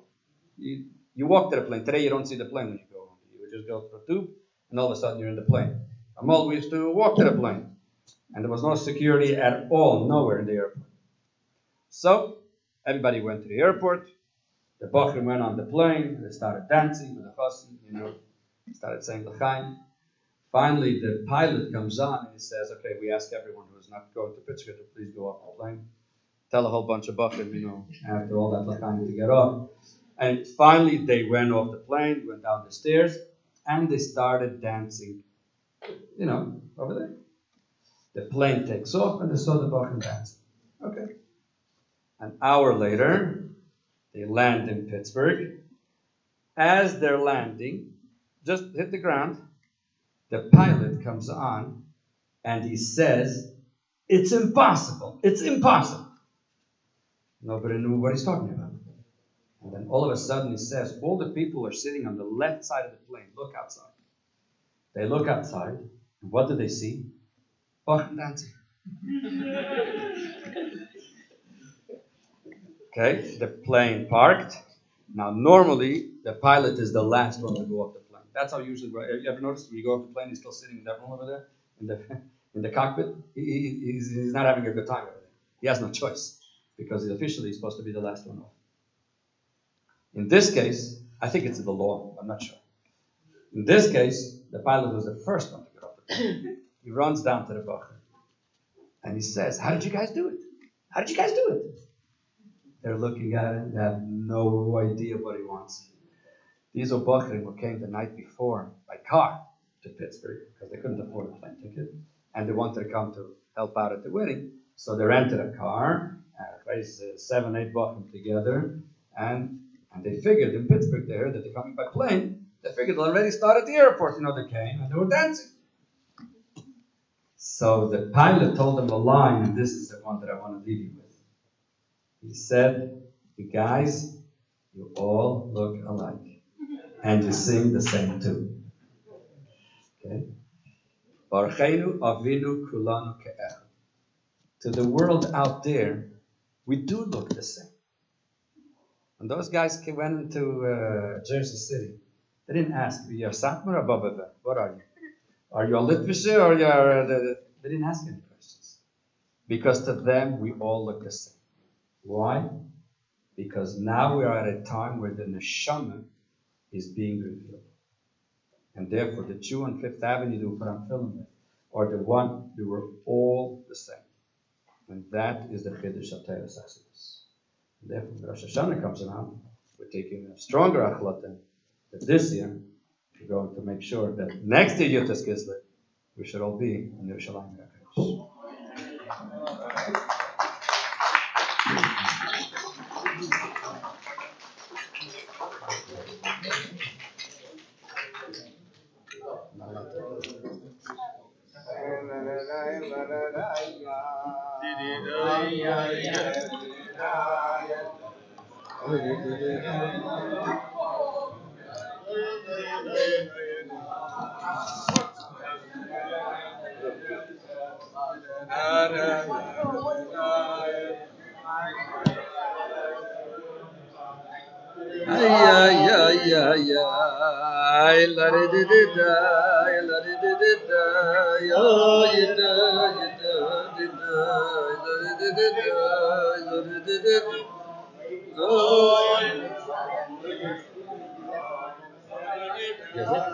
Last year, we're going to continue to sit on the bottom. We're going to continue with Farbrengen, right?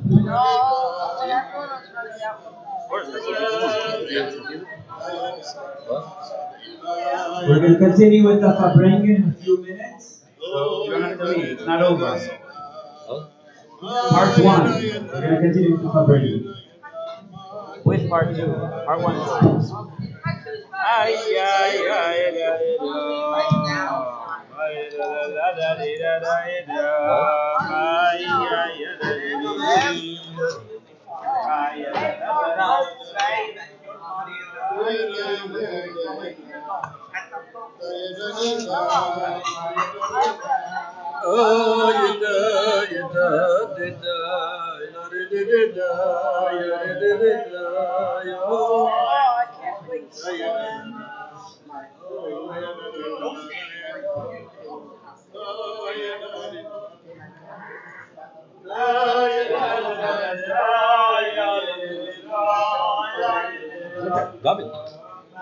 David did that, sure.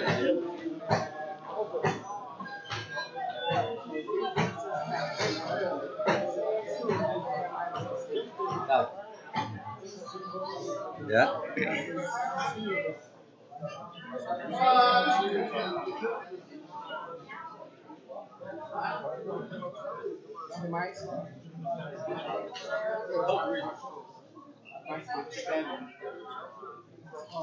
The train. Center.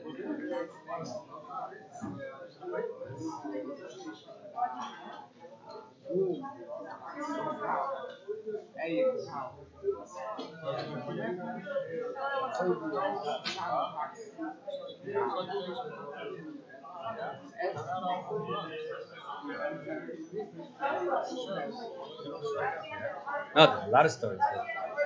The rain.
Just to clarify, I'm going to say another story.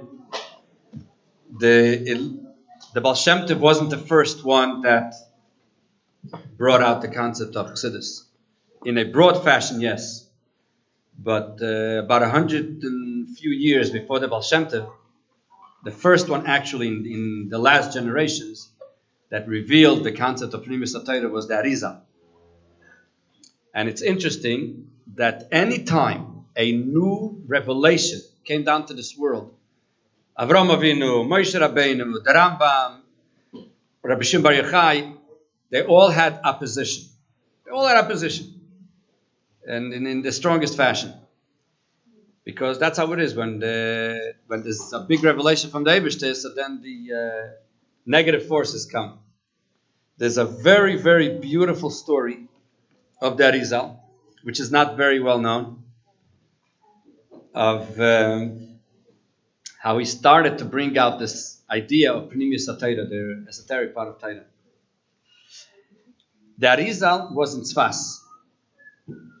The opponents to the Arizal, in other words, of the Nigla the Torah, was in a city called Lublin. In Lublin, there was a big guy, his name was the Marshal. His name was also Reb Shlomo Luria from Lublin. The Arizal's last name was Luria, and the Marshal was Luria. But the Marshal, in the back of the Gemara, where you see have the Marshal, under the Marshal, you have the Marshal. And the Marshal wanted to put the Arizal in excommunication. This Kabbalah business, this was all kinds of hocus pocus stuff. He wanted to put him in excommunication. When the Arizal heard it, he wasn't very happy about that. So he asked two of his students that they should take a trip to Lublin and discuss it with the Marshal to explain to him what's going on. Now, they weren't necessarily very excited to take a trip to Lublin from Tzfas. So he told them two things.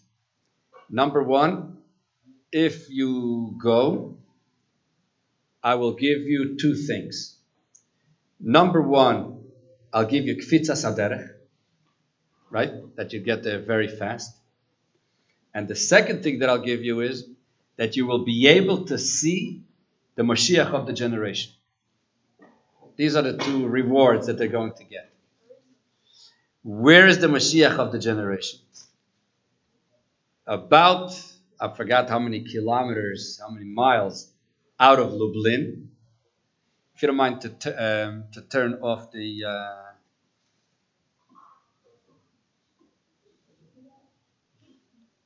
Tell them that the Mirza Hashem, they'll get Chazara.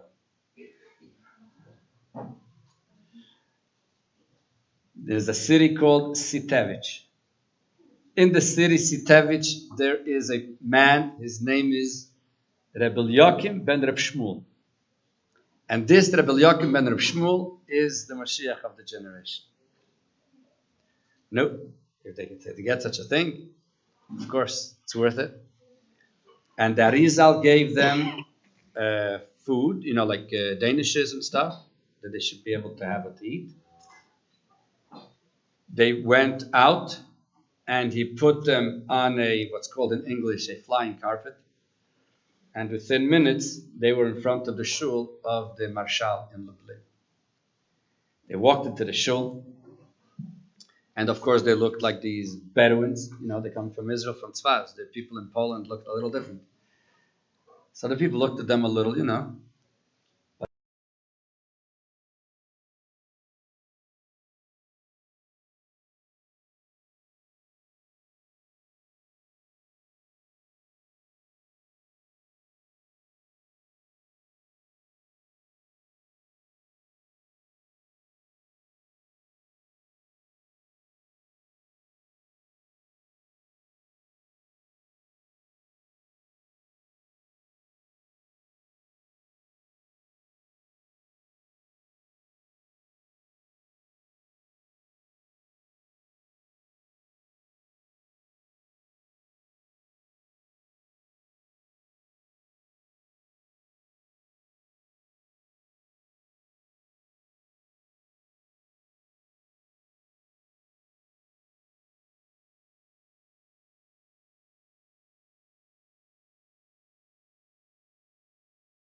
This goes back in the 50s, in the early years.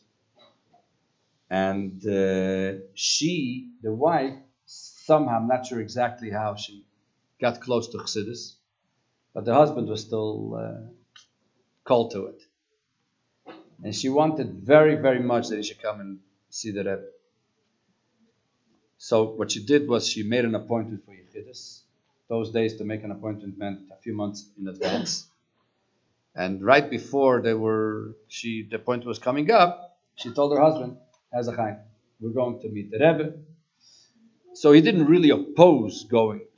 He just wasn't... They came to the Rebbe. So first the Rebbe spoke to her, answered her questions. Then the Rebbe asked him if he has any questions. And he said, yeah, he has a question. He says, he heard that Lubavitcher Chassidim say that the Rebbe knows everything. That the Rebbe knows everything.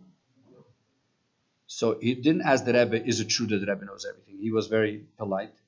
So he told the Rebbe, how is it possible for a person to know everything? It's impossible for a person to know everything. How could they say something like this? So the Rebbe answered like this. Number one, I'm not responsible for everything that people say about me. That's number one. Number two, if you're asking how is it possible, I'll answer you how it's possible. The Rebbe said, I'll give you an example. The Rambam. The Rambam knew everything. The Rambam knew Kol HaTorah Kula. For sure, he knew the whole Torah. Torah Sanigla and Primis HaTorah, because the Rambam wrote also very in the book, Guide for the Perplexed. So he knew it all. The Rambam was the top doctor in the country. So he knew medicine. The Rambam knew philosophy. The Rambam knew astronomy. The Rambam knew everything. Now comes the question, how could a person know everything? So the Rebbe said, the answer is that there are certain individuals, I don't know if the Rebbe said one in every generation, but there are certain individuals that the Rebbe, that God shares with them what's called the Soid Habriya, the secret of creation. Now, the moment a person knows the secret of creation, so of course he knows everything. And then the Rebbe told him, but I reiterate that I'm not responsible for what people say about me. That's all. This is what the Rebbe told him. When they walked out of Yechidus, the husband told the wife, whether the Rebbe knows the Soid Habriya, I don't know. But one thing I'm sure, that the only one that has the answer to such a question is someone that knows the Soid Habriya. Okay? Which means that what the Arizal, what the Baal Shem Tov wanted to bring out, for 3,500 years, what was given to the people was Nigla the Torah, the revealed part of Torah. What says the revealed part of Torah? Gemara, Shulchan Aruch. Everything in Gemara, in Shulchan Aruch, in Chumash, in Poskim, discusses Gashmis. What you're allowed to eat, what you're not allowed to eat, what you're allowed to wear, what you're not allowed to wear, what you're supposed to do on Yom Tov, you're supposed to do this or you're supposed to do that, you're supposed to say this tefillah or that tefillah, you're supposed to eat like this, you're supposed to cook like this. It's all Gashmis.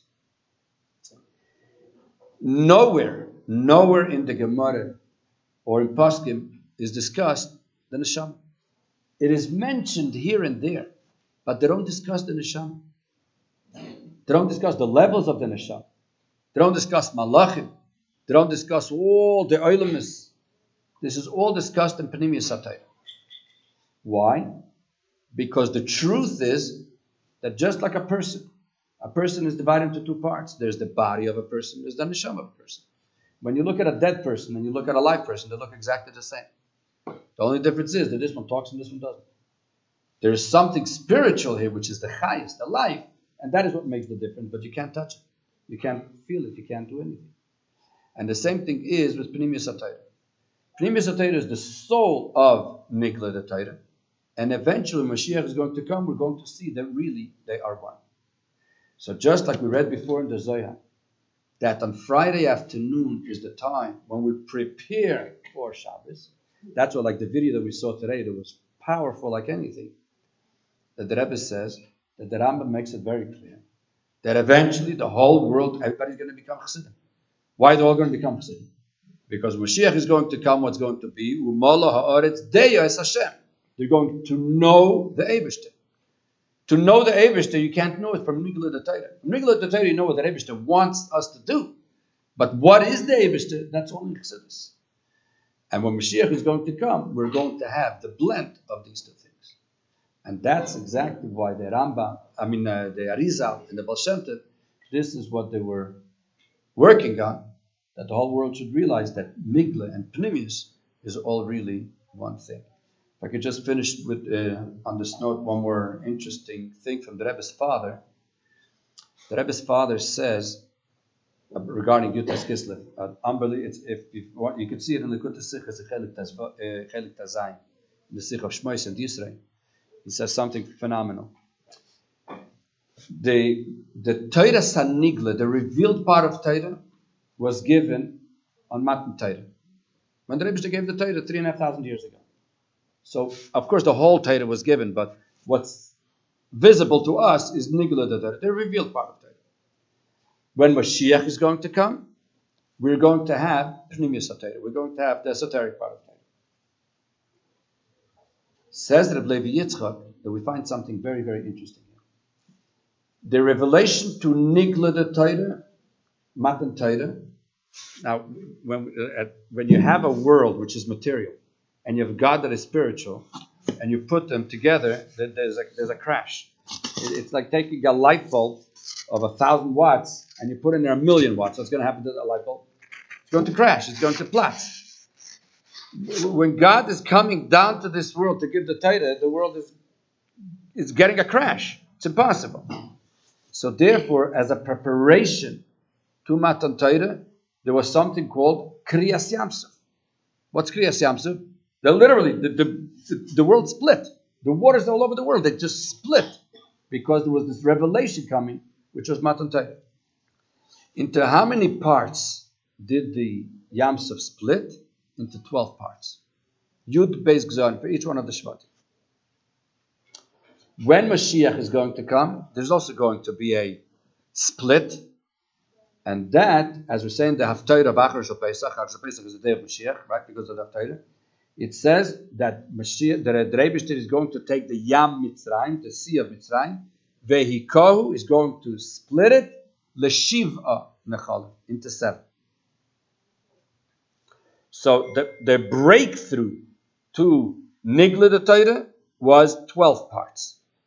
The breakthrough to Pnimius HaTorah is going to be 7. How much is 12 plus 7? 19. The breakthrough to Torah Sachsidus is Yutas Kislev, which is 19, which includes in itself the breakthrough of Nigla the Torah and the breakthrough of the Torah of Mashiach. Which means that in Torah Sachsidus you have everything that Mashiach is going to teach. Because Yutes includes in itself Yud Beis and Zayin, the 12 and 7. So it's all in there. This is what the Rebbe's father says. Ask the Rebbe a question, wait a minute. Did the 7 already take place? No, when Mashiach will come, it'll happen. How could you tell me that Yutes Kislev includes in itself already also the 7 when it didn't happen? Answers the Rebbe. So this tells us that in Torah Sachsidus, it has already the 7. It didn't happen. The difference is, there's a very famous marshal from the Tzemach Tzedek. Tzemach Tzedek, one time somebody asked him, why do we need to learn Chassidus now in Golus? When Mashiach is going to come, we're going to see everything. We're going to see Atzilus, Bria, Tzira, Asiya, Ak. We're going to see everything. Why do we need to learn about it now? And the Tzemach Tzedek answered, when Mashiach is going to come, the difference is going to be in the Was it Let's say there are 2 people who want to learn printing. So, what do you have to do in order to learn printing? The first thing you have to go look at a printing machine to see what it's all about. These 2 guys, before they go to the printing machine, one of them for 3 months straight, he reads all about printing. The other one doesn't read a thing. When they come in to see this big machine, the one who didn't learn, he has no idea what he's looking at. He has no idea which button does what. The one who learned, he says, yeah, this is the button that does this. This is the roller that makes the colors. This is that. Which means that during the time of Golus, when we learn about the subject, and Mashiach is going to come and say, this is what Atzilus is. This is what Bria is. This is what it's all about. So therefore, in Torah Chassidus, we have everything. But right now, it's in a way of learning. When Mashiach is going to come, it's going to be in a way of Re'iyah, that we'll be able to see. So the more Chassidus we learn in Golus, the more we're going to be ready when Mashiach comes to watch the movie that we're going to see then. L'chaim, l'chaim.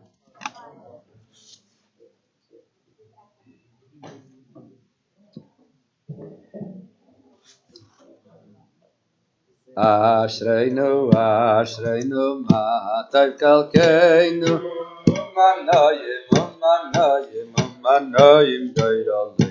Ashreinu, Matav Kalkeinu, Manayim, Manayim, Manayim, Gairali.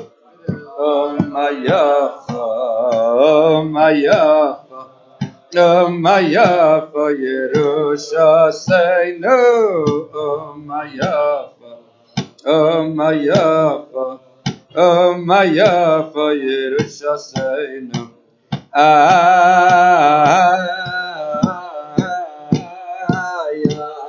Say no, I beg of you.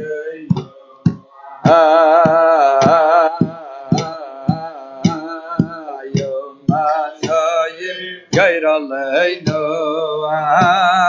hey, ay, ay, ay, ay, ay, Shreinu Matan Kalkeinu,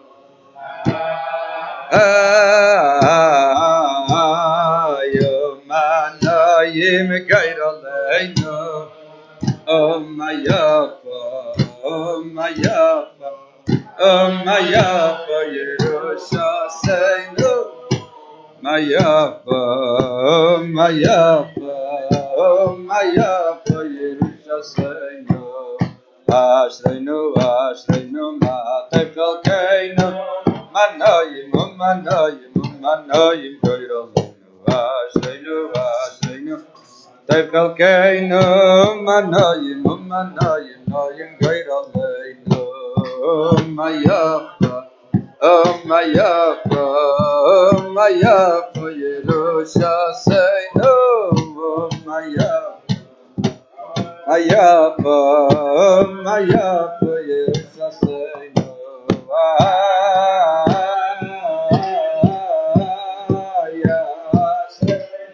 Okay, no.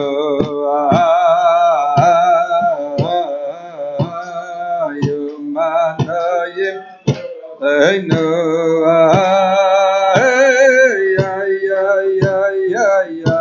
say no matter okay.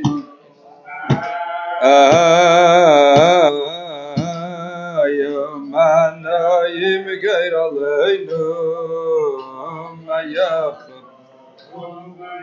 oh, Maya, for Yerusha, say no, oh, Maya, oh, Maya, oh, Maya, for Yerusha, say no.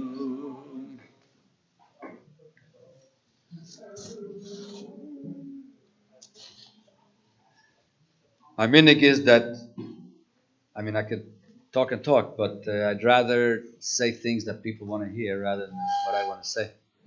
If there's anybody who wants to ask anything specific or wants, it'll be my pleasure. And if not, I'll just continue. But there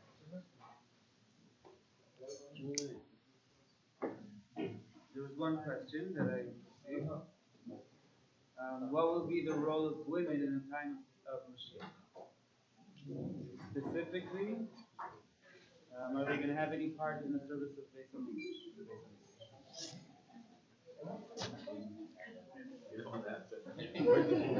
regarding the women in the Beis Hamikdash, Or in Yehuda itself? there's a detail which I think is being a little missed. In Tafshin Lamed Ches, 1978, the Rebbe started we could call it a miftzah, we could call it whatever you want, that during the 3 weeks to learn the halachas of the Beis Hamikdash.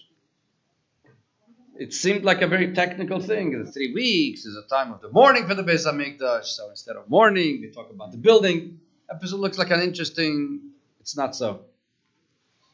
When you look in the Beis Yosef is the source for, the one who wrote the Shulchan Aruch, his name was Rabbi Yosef Karo. He wrote the Shulchan Aruch about 450 years ago. Just as a interesting historical point, in Tzfas, there was a shul called the Arizal's Shul. Today there are 4 shul that each one claims to be the Arizal's Shul, but that's a separate story. It was a small little shul, and it had 4 very interesting personalities in it. The Arizal was the Rebbe. The Rav was Rabbi Yosef Karo, who wrote the Shulchan Aruch. Not bad for a Rav. The Chazan was Reb Shloime Al-Kabitz. If you look at the Lechodoidi, the big letters, it's L'Shloime Halevi. That's Reb Shloime Al-Kabitz. The Lechodoidi was not written by the Anshe Knesset Agdoila like the rest of Davening. It was written by the Chazan of the Arizal, Reb Shloime Al-Kabitz. And the Baldarshan, the one who used to say the sermons, what's called in America, was the Alshich. There's a lot of interesting stories, and the whole shul was an eighth of this room. It was a tiny little shul, but these are the 4 giants in there. Anyways, so Rabbi Yosef Karo, he wrote the Shulchan Aruch. But before he wrote the Shulchan Aruch, he wrote a pirush, a explanation to the Tur, the Balaturim that you have in the Chumash. He wrote the Tur, and the Beis Yosef, Rabbi Yosef Karo, wrote a pirush on the Tur. Basically, what he writes is, the Tur was one of the first, just like the Rambam, he just writes halachas. The Rambam doesn't write any sources, it doesn't bring down any of the part of the Gemara.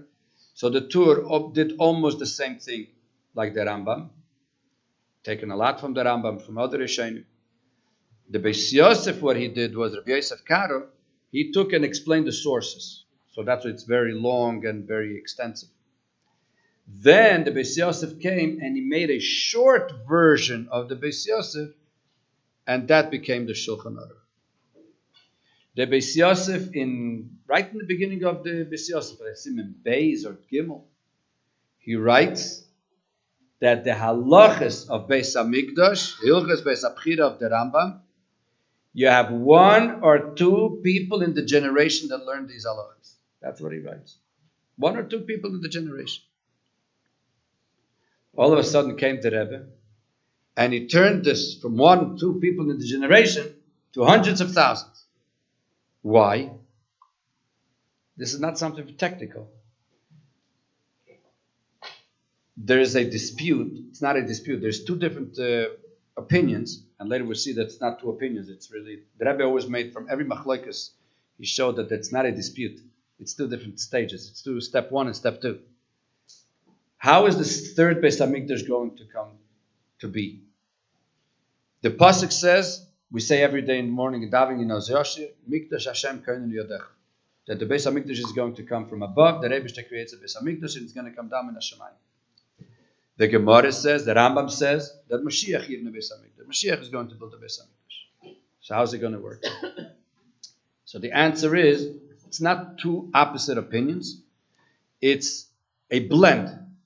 There's going to be a Beis Hamikdash who's going to come from above, which is being built in heaven. And then there's going to be a part which is going to be done by Mashiach. How could you say that Mashiach is going to build the Beis Hamikdash when the Beis Hamikdash is going to come from above?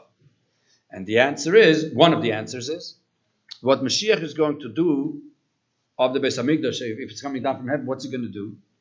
It says in Eicha, that we read in Tisha B'Av, Eicha goes in the order of the Aleph base, Eicha, Yoshua, Bodad, etc. In Pasuk Tes, the Pasuk says, Tovu ba'aretz she'areha. The doors of the Beis Hamikdash were sunk in the ground. They were swallowed up in the ground. When Mashiach is going to come, those doors are going to come up. The Gemara says, in Baba Basra, that when if you want to today in America, if you go to a store and you give money to buy a bottle of milk, that's how you buy the bottle of milk. According to halacha, when you give just money, money per se is not always kohen.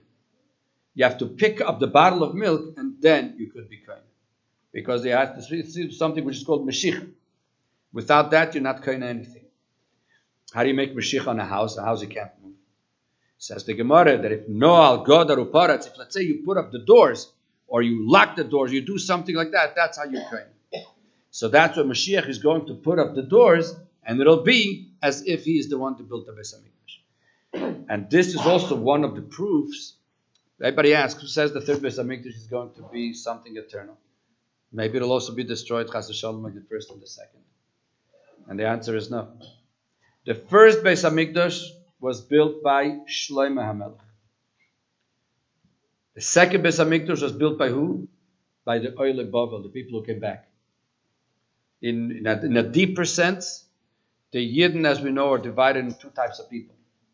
You have what's called Tzaddikim, and you have what's called Balei Tshuva. Now, a disclaimer. Here in America, Balei Tshuva is a BT. You ever heard BT? When I grew up, I never heard these languages.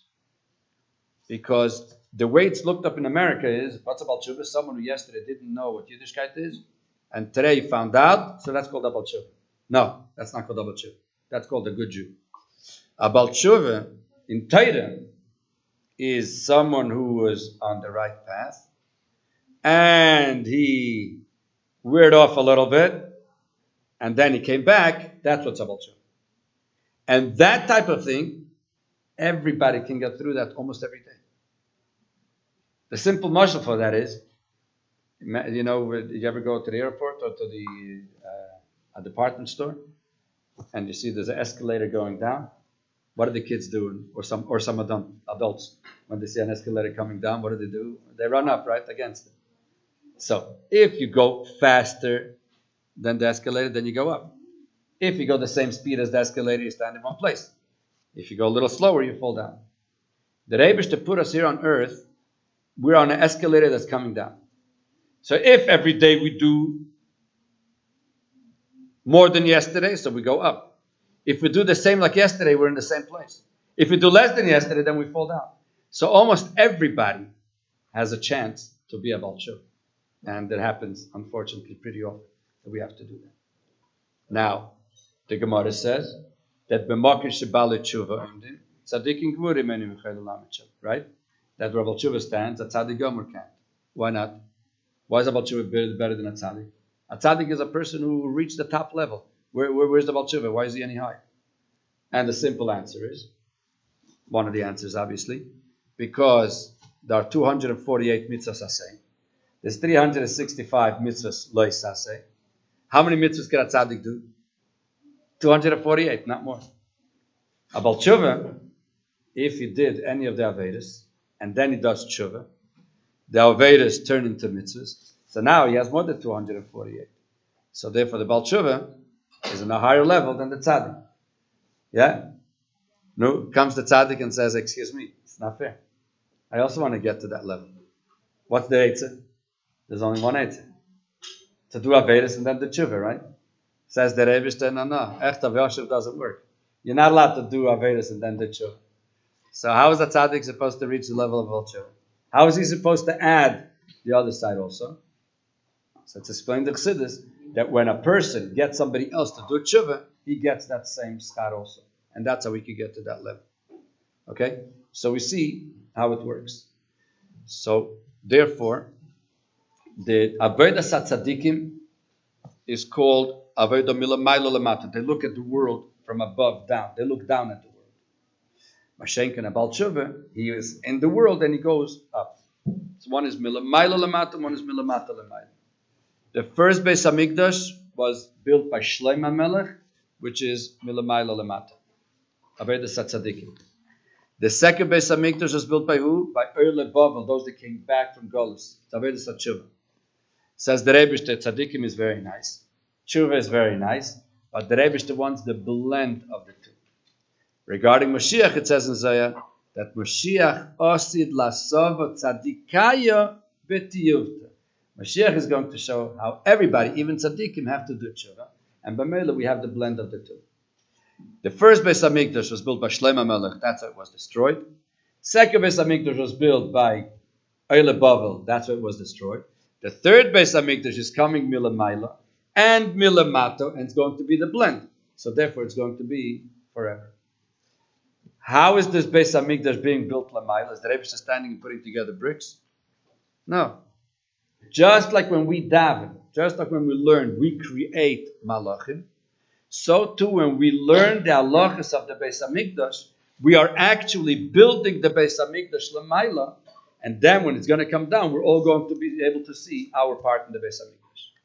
When the Rebbe asked that we should learn Hilchas Beis HaBchira, the Rebbe said that it should be done by men, women, by children, by everybody, because everybody has a part in the third Beis HaMikdash. So therefore, Mashiach is going to come. There's not going to be any difference between men and ladies as far as the Beis HaMikdash is concerned. So, the Shal Shalom, outside our sister, people are not Mechayim, yeah? As what? And they don't have to. In time of Golus. Yeah. But when Mashiach is going to come, everybody's going to go, not only Shalosh Golim, but even every Shabbos and every Rosh Chodesh. So, inside our sister, but not in Yerushalayim, they have to go. In the time of Golus? I mean, before Mashiach? No, in the time of Golus. In the time of the Beis HaMikdash. But they're in our sister, not in They're in our sister, but not in Yerushalayim. Yeah. They still have to go to Yerushalayim. Yes. So then, regarding Chadash, why do you even have to wait till the next day? If you're in Eretz Yisrael, you have to wait till the next day if you're not in Yerushalayim. Chodesh has nothing to do with being in Yerushalayim. When the Omer is brought in the Beis HaMikdash, then they can have Chodesh. They can only eat it when the Omer is brought. So Right. if you're out of Yerushalayim, you wait another day. Yeah, you had to wait until it's brought in the Beis HaMikdash. But if you're in Let's say you're in Tel Aviv. Yeah. Okay. You have to wait until... What? Yeah. No, there were some people who were exempted from being Gadol L'Regel. Not everybody went to Yerushalayim. There were some people who were potter as Kainim or... Even in Eretz Yisrael. Sure. Do you know the story in the Gemara? You ever heard the story of the tale with Rabbi Yehuda that he told the guy? Yeah. Why didn't Rabbi Yehuda go to Yerushalayim? Because? He wasn't. Why not? He wasn't at Israel, he was in Lud. Mitzvah Shem, you'll learn the Taisus there, you'll see. Okay, not everybody had to go. There were plenty who were exempted for a different reason. There was Kainim or Chaylim. Okay? What? It says over there. What is that? There was a rocket. It was a Chutz Laret. So why did the guy have to go? Yeah. He just time went. Okay. Okay. Very good question. Now, why don't we eat Chodesh now? Since the time of the Baal Shem Tov, even before, in Chutz Laretz, the Rebbe one time said that today we are not careful with Chodesh, especially in Chutz Laretz. Because in Chutz Laretz we're not careful with it. I don't know, did they're careful with Chodesh? There are a lot of things they do in Israel which I'm not very sure. You know what was funny is a lot of the people from Russia that ended up in Eretz Yisrael after the war. So the people in Israel told them there's something called Meiser and Truma that they have to take off. All the mitzvahs at least bought it. So they said in Russia we didn't do this. We're not doing it in Eretz Yisrael. Yeah. What?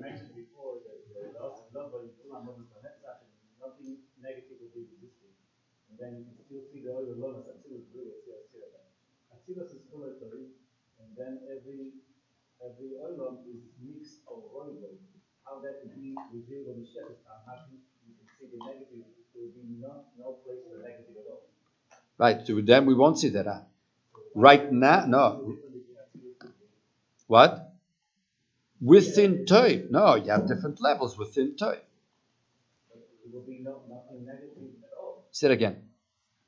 Atzilus is full of blue. Bria is mixed. It will be the Atzidot where you will have nothing negative at all, just like before Right. How do you see the difference between Atzilus and Bria? Everything will be Atzilus, or will still be Dalabay? How do you tell the difference between $1 billion and $1 million? No. Let me give a different perspective. When Mashiach is going to come, we are not going to be dealing with Atzilus, Bria, Tzir, Asiya. You know, there's a question that a lot of people ask: can the Rebbeishter make a stone that he can't pick up? You know, well, if people ask, no, it's a philosophical question, Keila, right? The truth is that there is such a concept. What is it? When Mashiach is going to come, there's a pasuk that says, in that affair, Kasher Hashamayim HaChadoshim Be'eretz HaChadoshim. There's going to be a new everything. What's new? The Rebbe created the world. He can't have anything new. Explains the Rebbe that there are certain places in Chassidus that it says that the Chiddush, the novelty when Mashiach is going to come, that we're going to see Atzilus here in Elam Hazeh. Right? There are other places it says that we'll see Ak in Elam Hazeh. Other places it says we'll see Yod and Sof here in Elam Hazeh. We're going to see Atzmus, all the highest levels. In the later years, the Rebbe explained that even to say that we're going to see Atzmus here in this world is also not a Chiddush. It's not a Chiddush. See Atzmus in Elam Hazeh, people don't even realize what that means. It's not a Chiddush. Why isn't it a Chiddush? Because when the Rebbe created the world, Atzmus was here in Elam Hazeh, and then later, because of the Chet Tzadaz, that's when things changed. So in theory, when Mashiach is going to come, we're going to see Atzmus. Says the Rebbe, no, because it's not a Chiddush. What's going to happen when Mashiach is going to come? We are going to see a new revelation, which theoretically the Rebbe himself couldn't do. What is that? When Yidden do Torah mitzvahs in Golus, they sort of bring out by the Eibishter a certain level that without that level didn't exist. So it's a level which is even higher than Atzmus. That is what's going to be revealed then in Elam Hazeh. So if we're going to have all of that, we're not going to be concerned with Atzilus, Bria, Tzir, Asiyah, because we're going to see levels which are even higher than Atzmus. Yeah, it'll be existing, but not in the same way the way it is in Golus. Say it again. Because people are going to constantly grow and grow and grow and grow. You know the end of the Gemara that says that the Rebbe is going to make a mochel la tzadikim. The Rebbe is going to make a dance for the tzadikim. A mochel means that a dance around and around. Why around and around? Because every time you go around, you go faster and faster and faster. And the same thing when Mashiach is going to come. We're constantly going to grow higher and higher. That's what the pasuk says. V'amar b'yom hahu, hine lekeinu zeh, kivinu lavishenu, zeh havaya kivinu lav. First we're going to see Elokeinu. Then we're going to see Havaya. That's what the Rebbe said before in the Sikha that we saw. That at the end of the Rambam it says that when Mashiach is going to come, we're going to have Yodim Dvarim Astumim V'Yasiku Das Beira.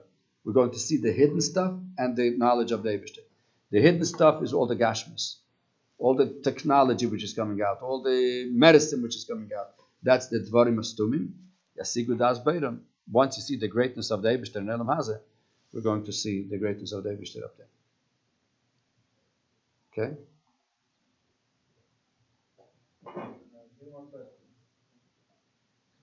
They're coming in why do we do Mitzrayim? We haven't worked on ourselves first. Why we do Mitzrayim and? If we didn't work on ourselves first. One of the early years, before the Rebbe started Mitzvah Tefillin, there was a certain student in a university that the Rebbe told him that he should put on Tefillin with the other students. You could hear on the tape of a Farbrengen how the Rebbe is asking him, how's it going with Tefillin? And he told the Rebbe that he stopped putting on with others. So the Rebbe asked him why. He said, because I stopped. So the Rebbe said, what is it their fault that you stopped? Okay? Our miftzoim, our doing with others, has nothing to do with where we're holding. What we have to work on ourselves is we have to work on ourselves. But that shouldn't have any effect on how we work with others. Absolutely. This is how they thought before the Baal Shem Tov. Till I'm not perfect, I can't work on others. The Rebbe doesn't agree with that. If that was the Rebbe's shitta, he wouldn't have sent anybody on shlichus. The Rebbe never gave anybody a questionnaire to fill out before they were on shlichus. Are you Yerushalayim? Did you learn hilchas this? Did you do that? Nothing. The Rebbe just took people and sent them the way they are. No previous knowledge needed. I mean, it helps if you know, but there's nothing. Ksheit atzmecha has nothing to do with doing with others. It doesn't exempt you, but it's not dependent one on the other. Absolutely. Another question. The question, I'm not sure how much you was listening live, but my question is, what is the shaykhus to discuss to our generation specifically? And also, why is it important to run for it? Well, that is exactly what we're talking about all night over here. That you see, Yutas Kislev is the day when people take in Israel today. You know that in Israel, as we speak now, there are thousands and thousands of people that came to discuss what Teres Chassidus is. People who are not exposed at all to it. Now, again, you have to use the right language, but we mentioned before that before the Baal Shem Tov, the Klal Yisrael was divided into two parts. You had the Leim the Torah and you had the simple people. Until our generation, there are still those who think that learning Torah is what makes you into a Jew. And if you don't, you're not considered anything. Okay? This is how the Misnagdim taught in the time of the Baal Shem Tov. And this is how many still think today.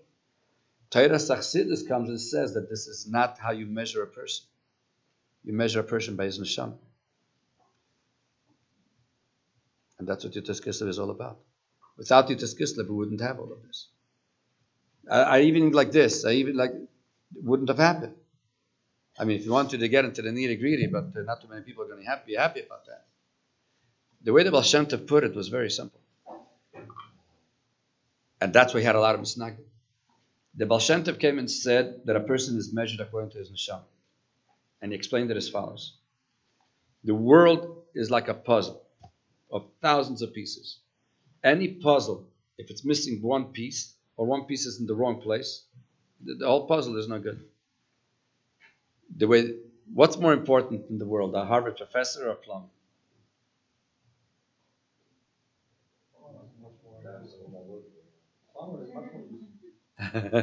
I once asked this question in Harvard, and everybody was afraid to answer the question. They didn't know what's coming. Mm-hmm. Uh-huh. You know that one time a plumber came to a Harvard professor's house to fix the toilet, and he asked him. It took him 10 minutes. He asked him, "How much do you owe?" He says, $500. He says, $500. I'm a Harvard professor. I don't make $500 in 10 minutes. So the plumber says, "When I was a Harvard professor, I also didn't make $500 in 10 minutes." But the teretz is, you can't ask a question who's more important, depending what the issue is. If the issue is that there's an airplane that broke down, for that you need a Harvard professor. If you're talking about the toilet broke down, for that you need a plumber. Okay. Now, if you're going to start calling a Harvard professor to fix the toilet, you don't want to know what's going to happen, right? I'll dare say if your disc rips and you're going to give it to a Harvard professor, it's not going to be normal. If you give it to a simple tailor, it's going to work. So it all depends where you are, what the situation is. So we can't say this one's more important than this one. In some cases, this one, in some cases. That's what the Baal Shem Tov said. That's how the Rebbe created the world. We can't say that this one is more important than this one. Now, in simple terms, why? Because everyone has a neshama. So everyone has a certain mission. Now, one neshama comes down in a ben Torah. A ben Torah. Another neshama comes down in a plumber. Okay? How many hours does a ben Torah have to learn? How many hours does a plumber have to learn? On the one hand, it says, you have to learn Torah day and night. Right? Does everybody learn Torah day and night? No.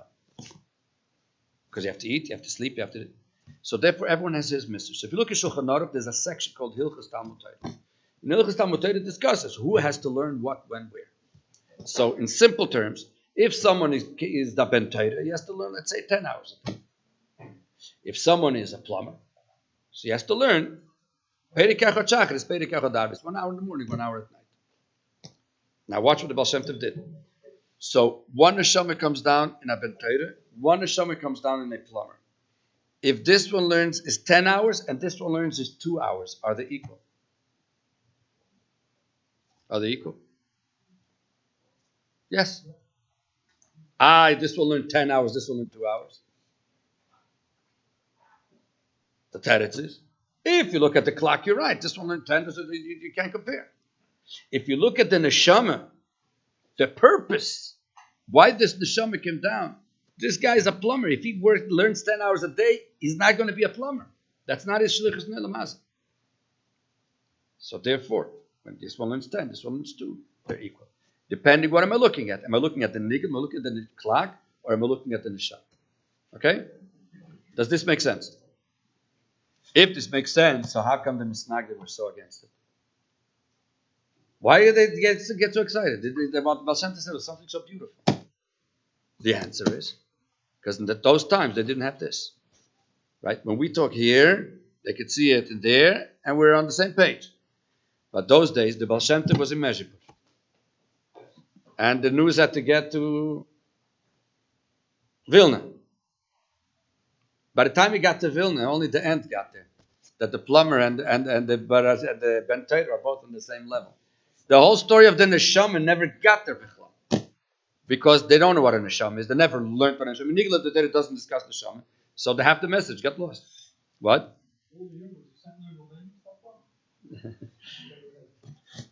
Verstehst? That was the miscommunication. The problem was that if the Baal Shem Tov would have stopped at that, we could still handle it. The problem is the Baal Shem Tov went further. What happens if one day the ben Torah, instead of learning 10 hours, he learned 9.5?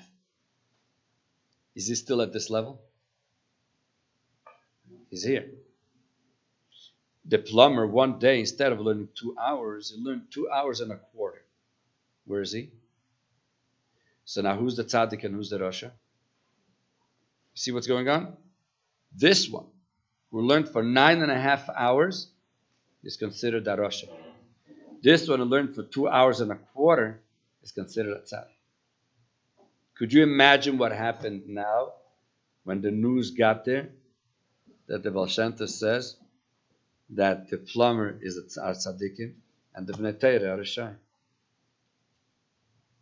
You understand what's going on? But this is why, because only half the message came across without the explanation.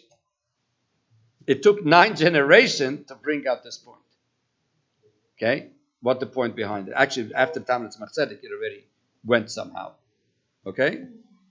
So this is the reason why there was a lot of conflict. But once you start learning Chassidus and you see what the concept of the neshama is, etc., then everything starts fitting into place.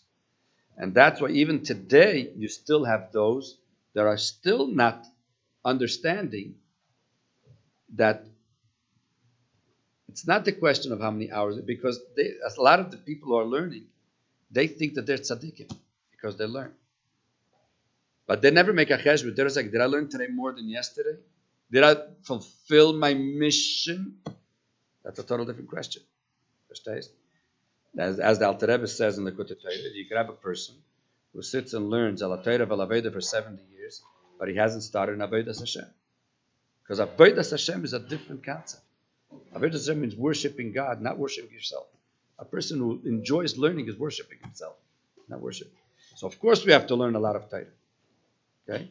But Sof Kosef we have to be Avodas Hashem. And that is what Chassidus explains. But that which is another whole Verstehst? So Yutas Kislev for us is where we reignite that explanation. That it's not about accomplishing things, it's about are we accomplishing what we are requested. There was once a bocher, after the Rebbe spoke about Mivtza Tefillin, right? That he went out and he put on tefillin with people. The problem was that he did it in the middle of Seder, of Yeshiva. Middle of Seder. And the Rebbe said, you're going to get Shai Olamis for putting on tefillin with other people. Karkafte de lemon tefillin. Put on tefillin with somebody who never put on tefillin. But the Rebbe said, aber wer sagt, dass das was mein Mann von dir? Who says that this is what's requested from you? Very nice. But who says that this is what's requested from you? Verstehst? And that's the challenge. All right?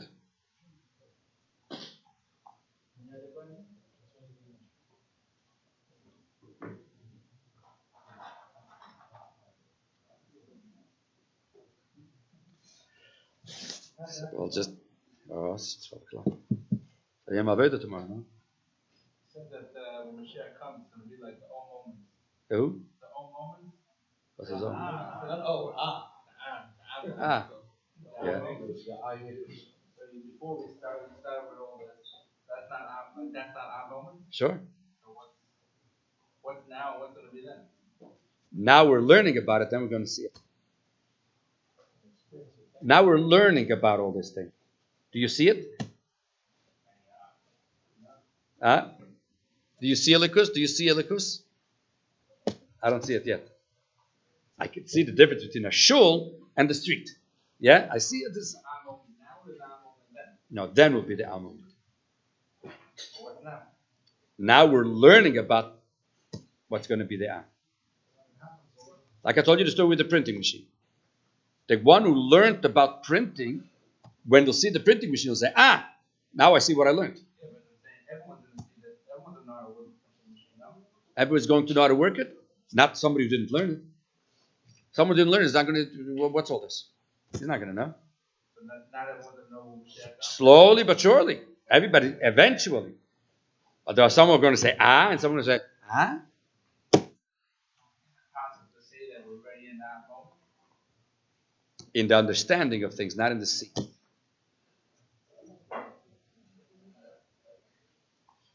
There's a story that runs around about my father, which I think it would be proper to just to clarify the facts. In the second or third year that my father went to Italy, he got invited to a conference.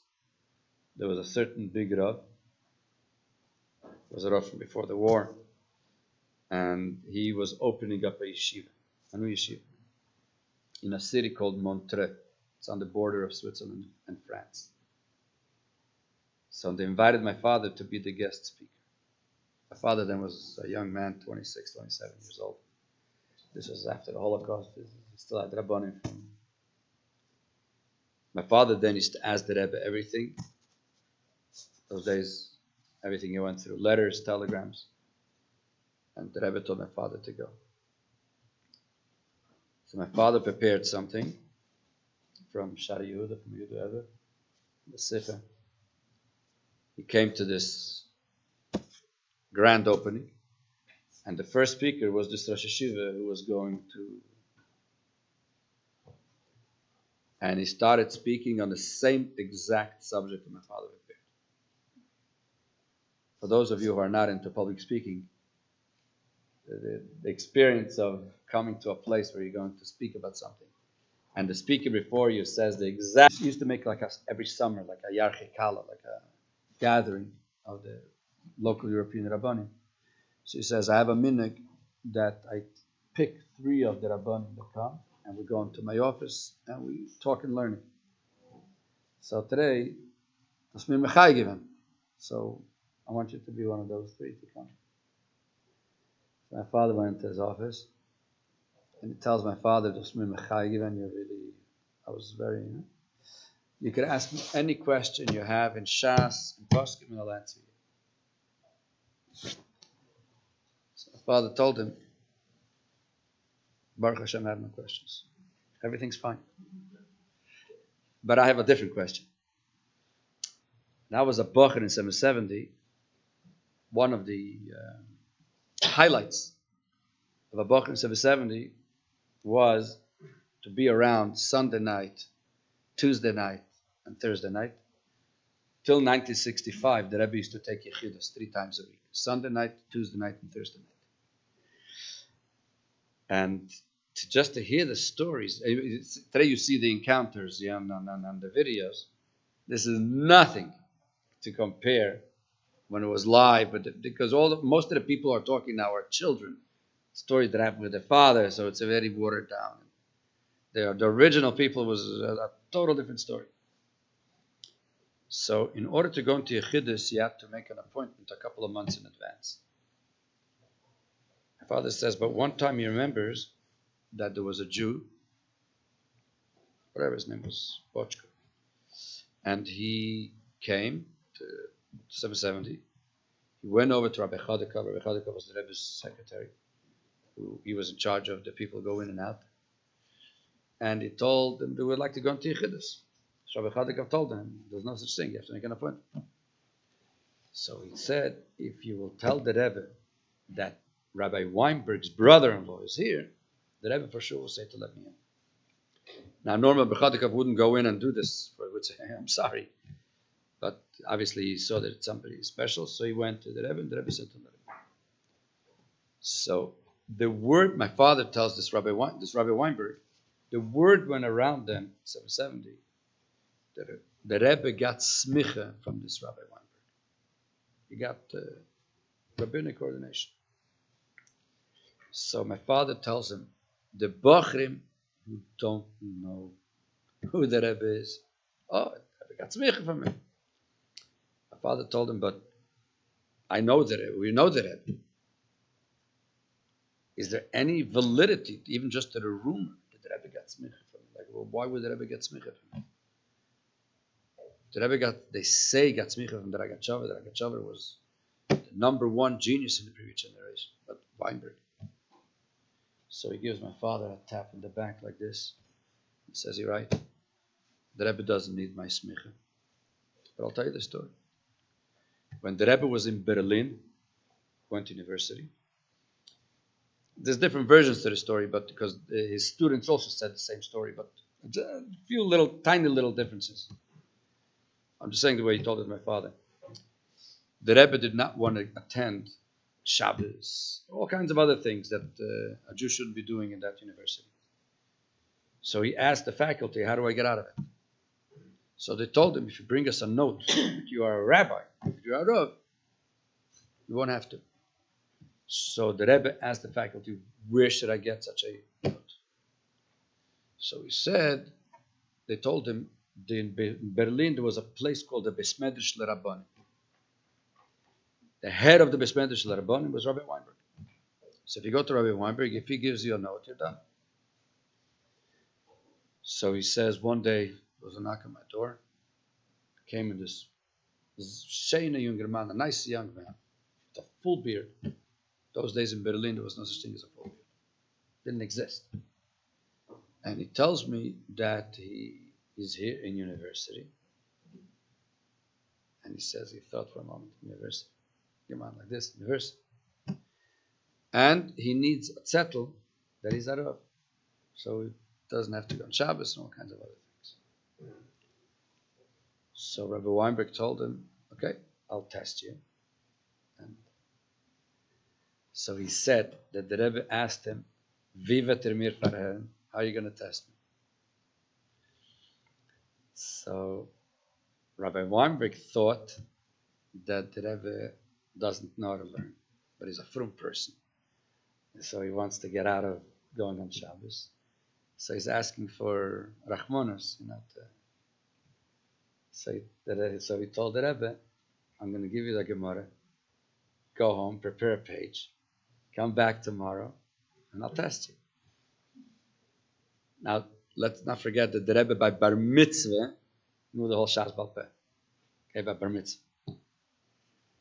So when he told this to the Rebbe, so the Rebbe told him, Sepasnish from it. Doesn't suit him. So he told the Rebbe, "Wie willst du sollte? How do you want me to test you?" So the Rebbe told him there was a Torah journal that he used to give out those days. So that Rabbi Weinberg used to give out a Torah journal, and he wrote on a very crazy topic that most people don't even discuss. Whatever, whole. So the Rebbe told him, let's talk in that subject that you wrote in your journal. And he told my father, in a halbe minute, in a half a minute, I saw that I have in front of me a Ilui Otsu, I have a prodigy, and I gave him the smich. That was the smich. There's a few versions. Other versions is that he told the Rebbe, if you come to my shir, I'll give you whatever. But the bottom line is that this is what it was.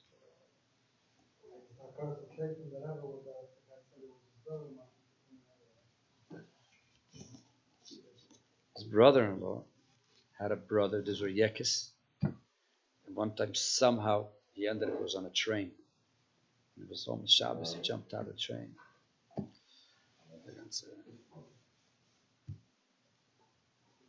Yeah.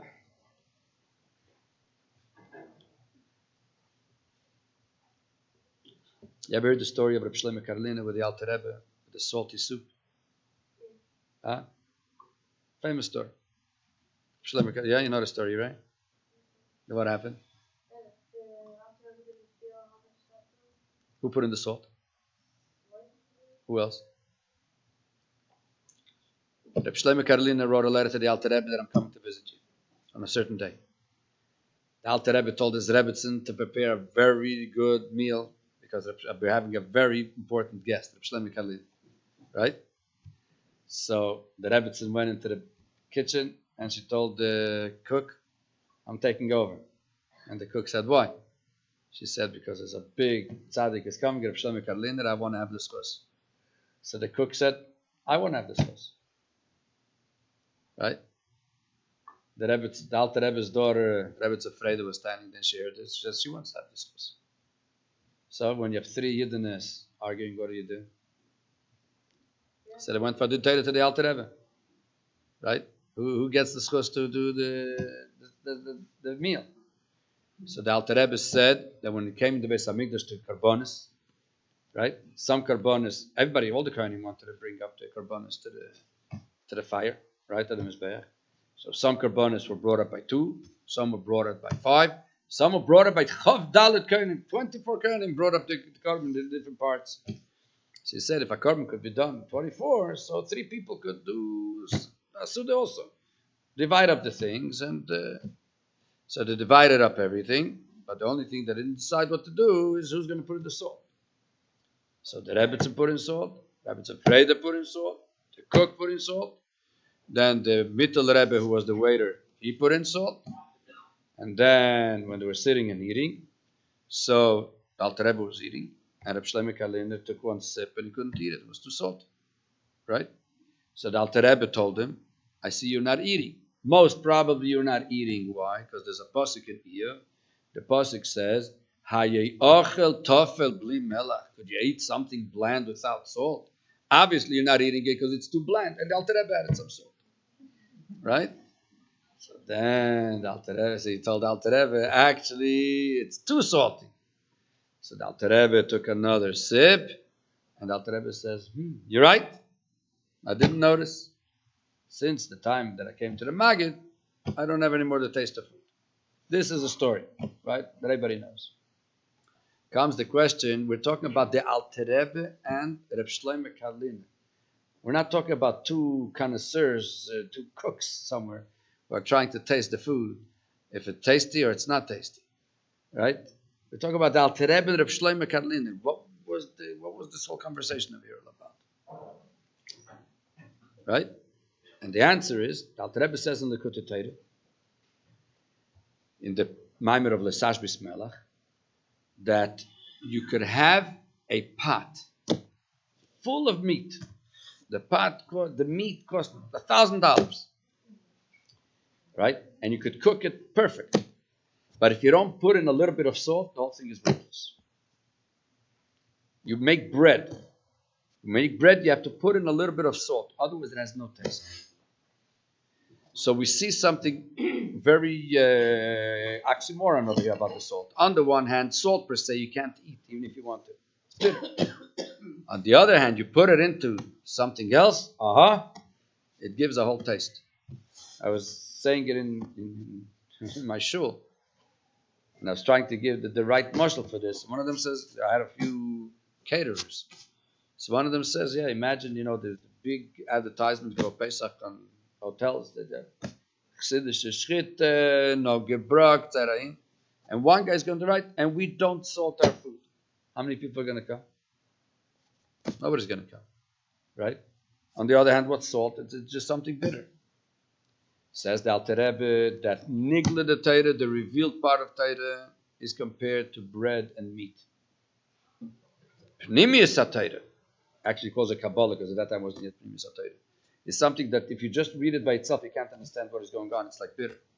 But if you put it together with Nigle the Torah, then it has a good taste.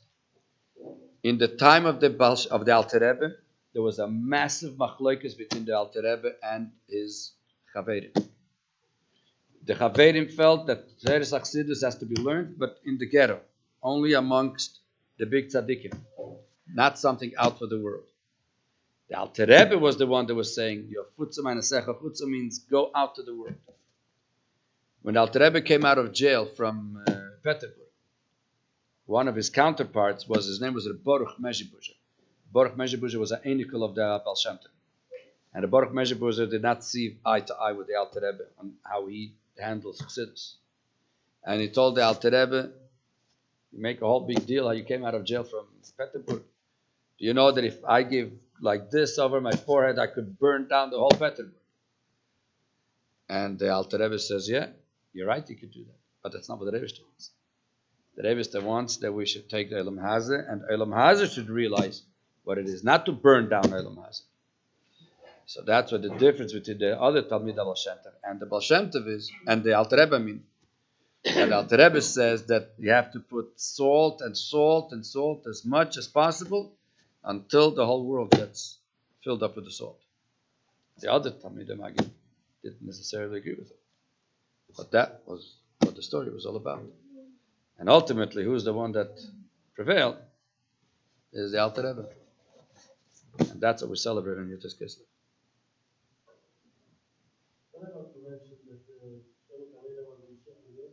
Yes. It's a Kabbalah from Talmidei HaMagid that he was Mashiach ben Yosef. Well, yeah, that's why he died al Kiddush Hashem.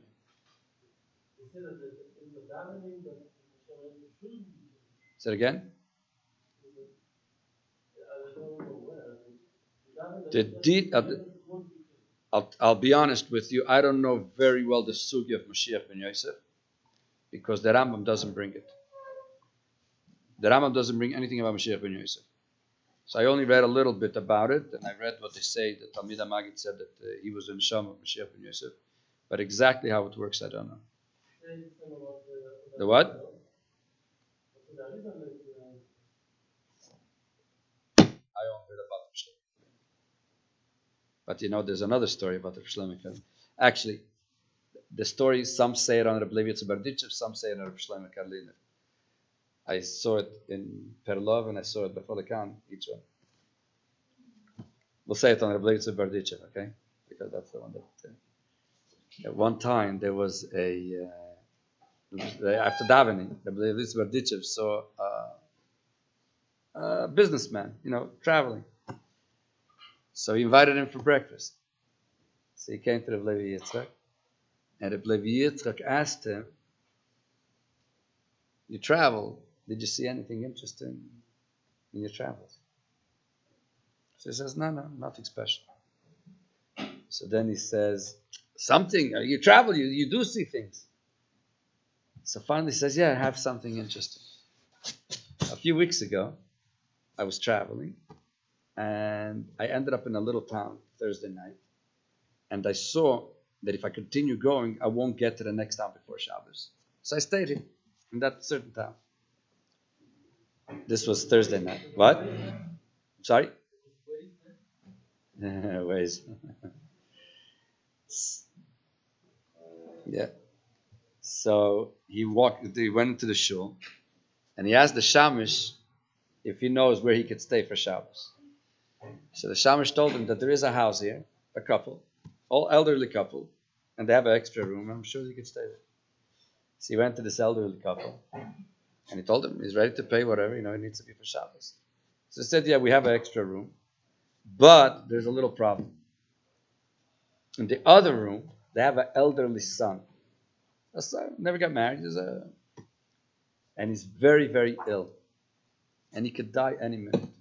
Could die tonight, could die tomorrow, could die after Shabbos. We don't know. But if he's going to die, we're going to have to make a lavaya and everything. So he said, look, I have no choice. I'm stuck here. So, anyways, sure enough, that night, that morning, whatever, the guy passed away. So whole Friday, the family was busy with the lavaya. But the lady prepared all the food for Shabbos already on Thursday night. And so came Shabbos, and everything was normal. The people, Shabbos not to do any avelos.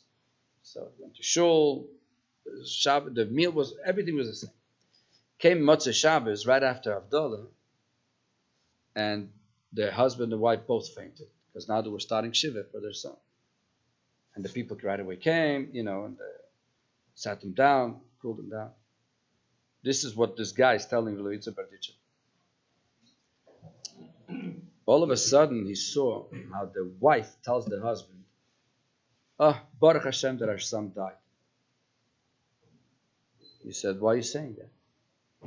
So she says, if he would have turned out to be a ganef, would that be better? Baruch Hashem, he died. He says, are you out of your mind? Why would we become a ganef? He grew up in our house. Why you?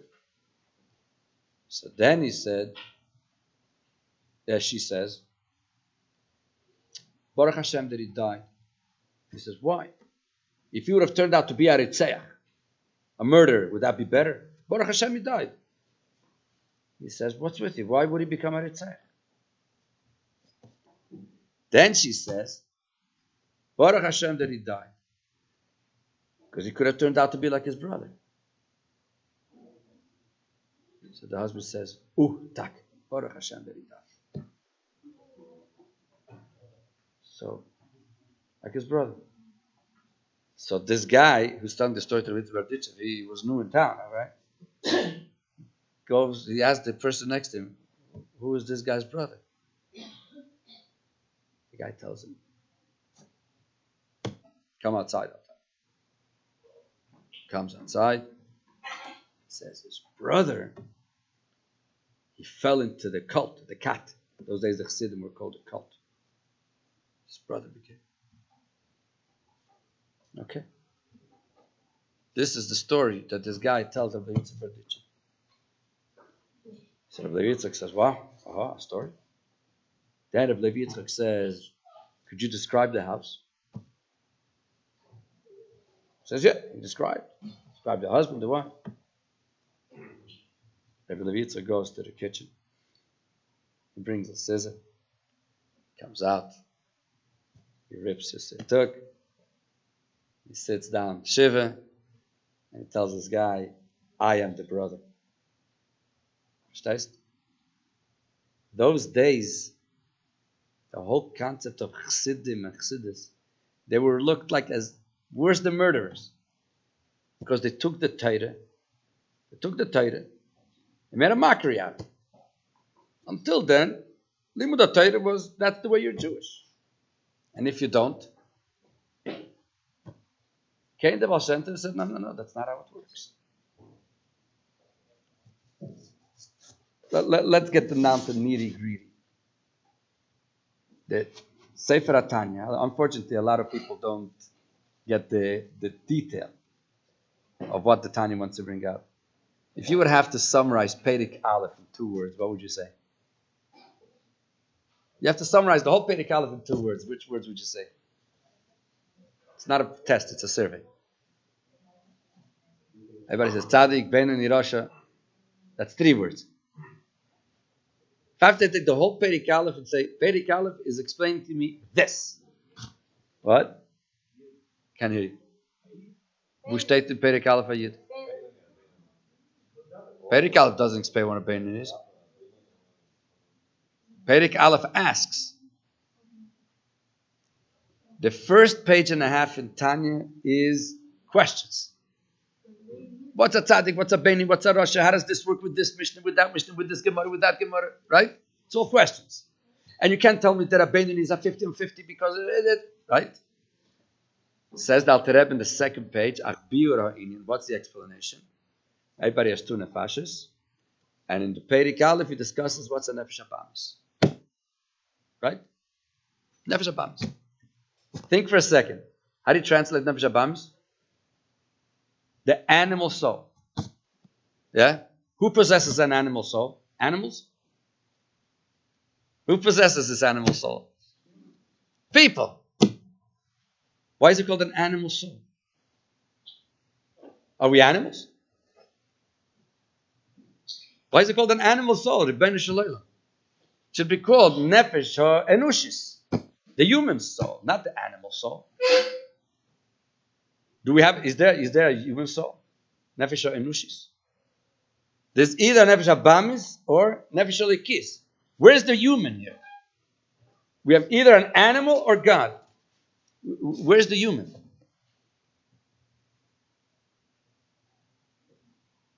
A lot of people don't think about that. Which means that Alter Rebbe's opinion is that there's no such thing as humans. There's only animals. Not only that, according to the Alter Rebbe, humans are really worse than animals. He's being nice by calling them animals.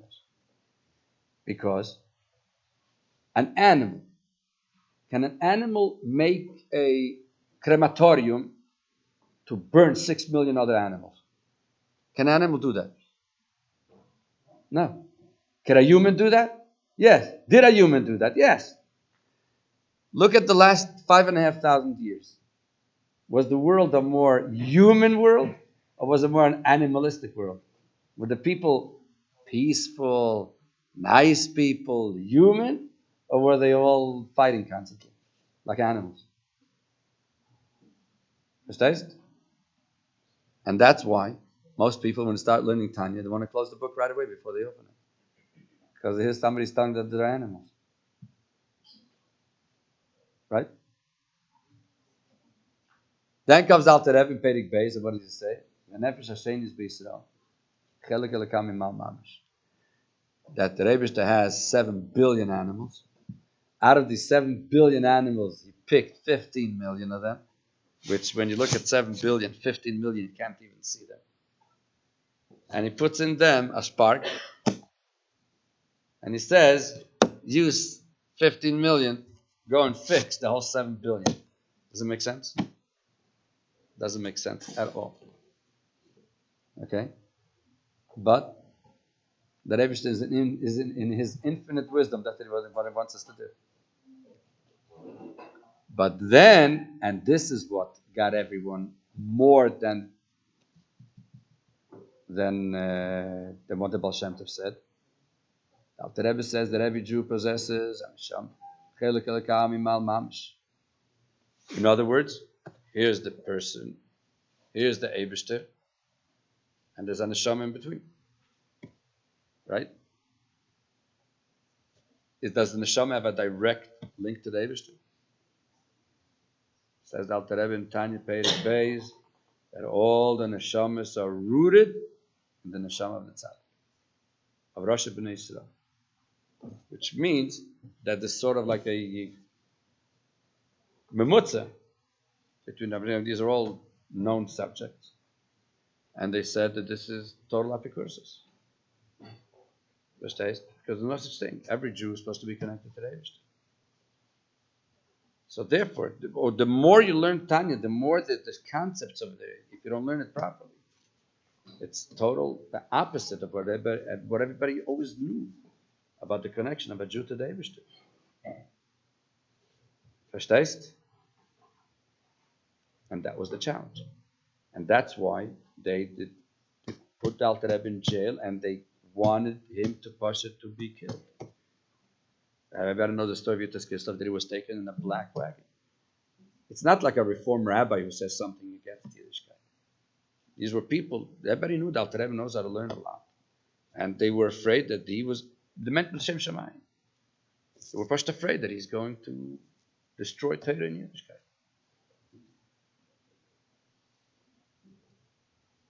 Then came Yutas Kislev and showed to the world that the Rebbe is on our side. Chaim, Chaim.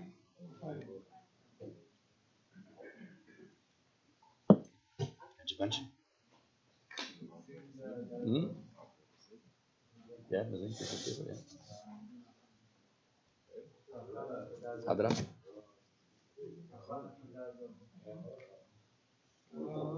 Yeah, yeah, yeah, yeah, yeah, yeah. Ay, ay, ay, yeah, yeah, yeah, yeah. Ay, ay, ay, la da da da, ay, la da, yeah. Ay, ay, ay, yeah, yeah, yeah. Ay, ay, ay, yeah, yeah, yeah, yeah. Ay, ay, ay, la da da da. Yeah, yeah, yeah, yeah. Yeah, yeah, yeah, yeah, yeah, yeah, yeah, yeah, yeah, yeah. La da, la da, yeah, yeah, yeah, yeah, yeah, yeah. Yeah, la da, yeah, yeah, yeah, yeah. Hey, yeah, yeah, yeah, yeah, yeah, yeah. La da, yeah, yeah, la da, yeah, yeah. Yeah, yeah, yeah, yeah, la, yeah, yeah, la, yeah, yeah. Yeah, yeah, yeah, yeah, yeah, yeah, yeah, yeah, yeah, yeah.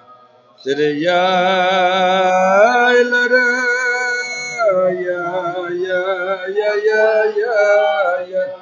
La da, yeah, yeah, la da, yeah, yeah. Yeah, yeah, yeah, yeah, la da, yeah. Ay, la da, yeah, yeah, yeah, yeah, yeah, yeah. Ay, yeah, yeah, yeah, yeah, yeah, yeah, yeah.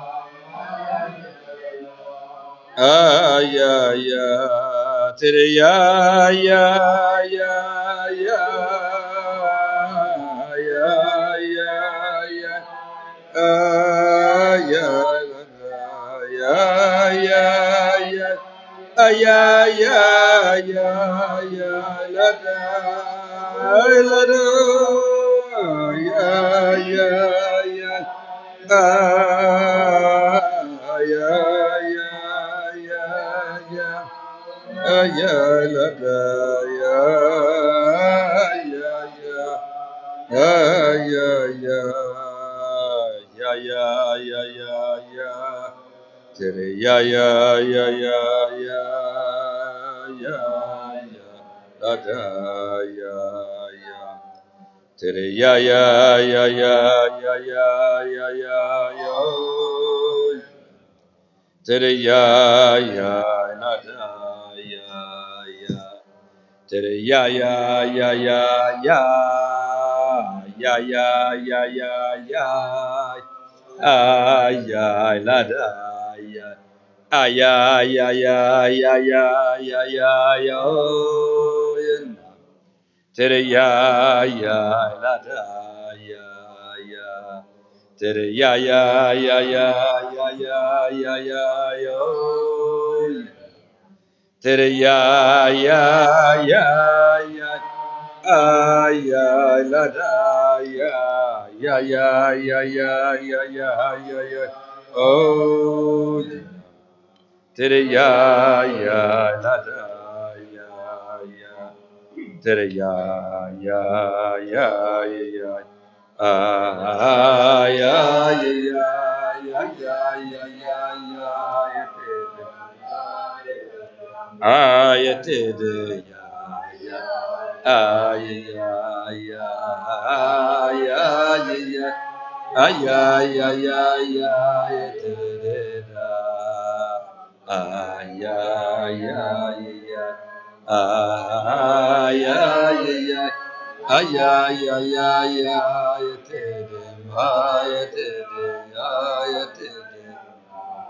ay ay ay ay ay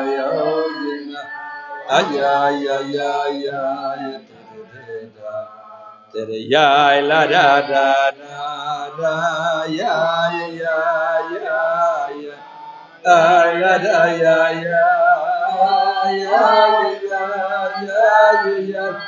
ya ya ya ya ya ya ya ya ya ya oh ya ya ya tere ya la da da da da ya ya ya ya la da ya ya ya ya ya ya ya ya ya ya ya ya oh ya ya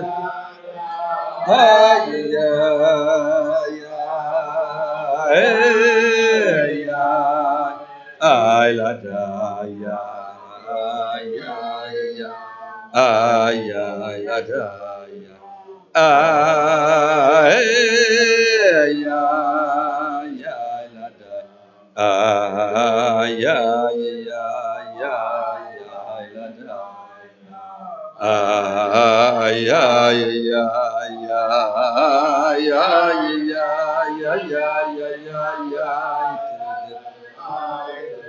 ay ay de ya ya ya ya ya ay ay ay ay ay de da ya ya ya ay ay ay ay ay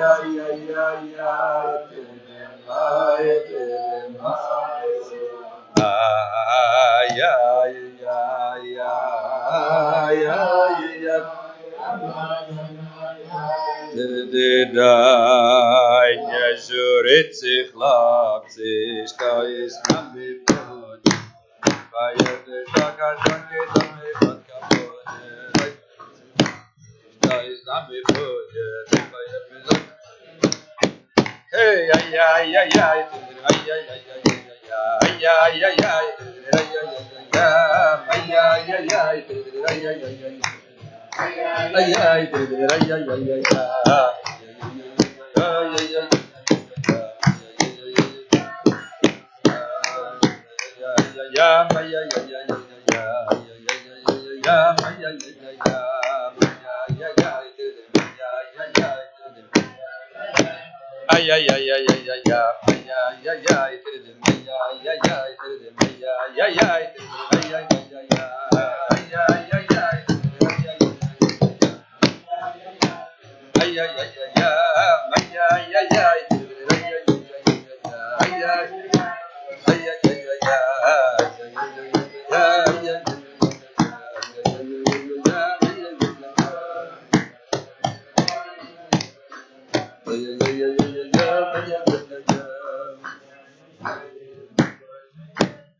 ay ay ay ay ay ay ay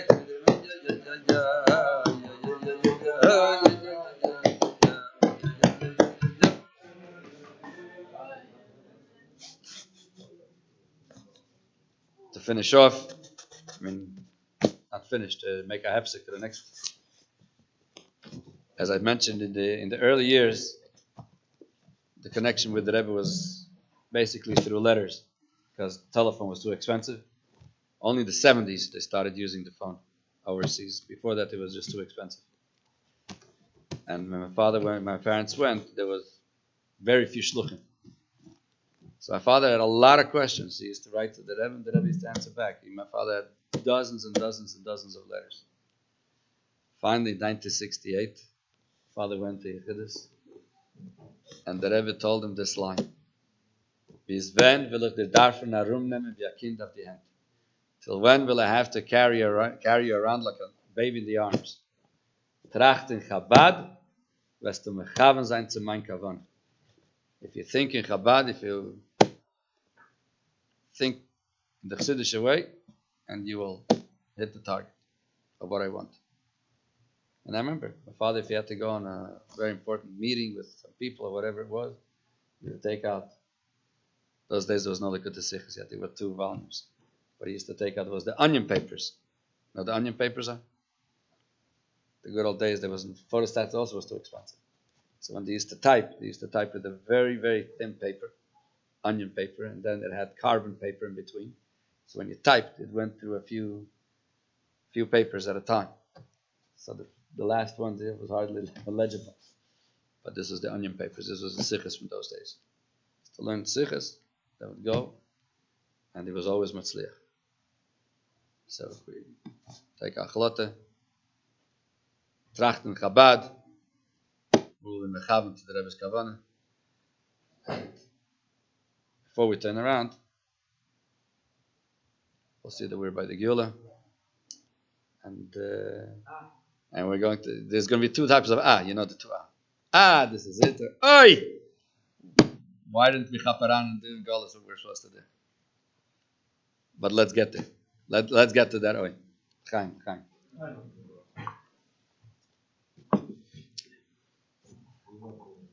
Have a cream. What? We mentioned Chalukah Tashar, and there's also a Chalukah on the Rebbe's Torah that's going out to Shnas Hashivim to Shabbat. So people could also participate in this worldwide Tigris Sichos, all the Torah of the Rebbe. You could choose literally one letter at a time, one tip at a time, whatever you could as you go. And it's, I'll share the link later so people could participate. Very good. People don't want to leave, they want to hear more. What? People don't want to leave, they want to hear more.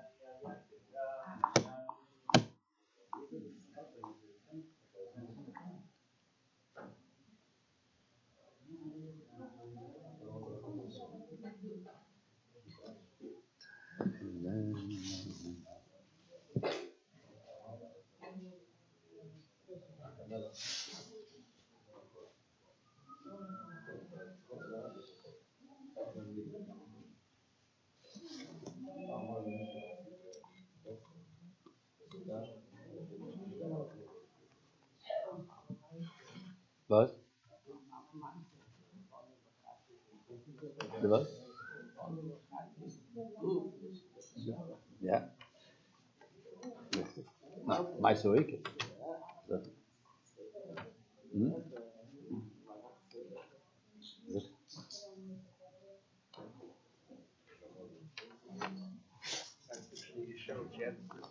I'm sorry? No, she's. I don't think she has. I don't know if you know Dvorah Gram. Yeah. That's Nasi also. What? Nasi from California. Nasi? What's this his name? That's not Nasi? She doesn't live in Muncie? She married someone from Muncie, but she doesn't have a sister in Muncie. She married Hyman. Hyman, yeah. So that's I went to them for Shabbos and I saw that they shut. I was in Right, Buffalo. yeah, but she doesn't have a sister. I don't think She has a sister in California. California, she has a sister. No, I don't think she's from a sister. She is. She is from, yeah? From family. Yeah, it became from, yeah? Maybe she has a brother in South Africa. Yeah, maybe. The sister's from, yeah? I didn't know.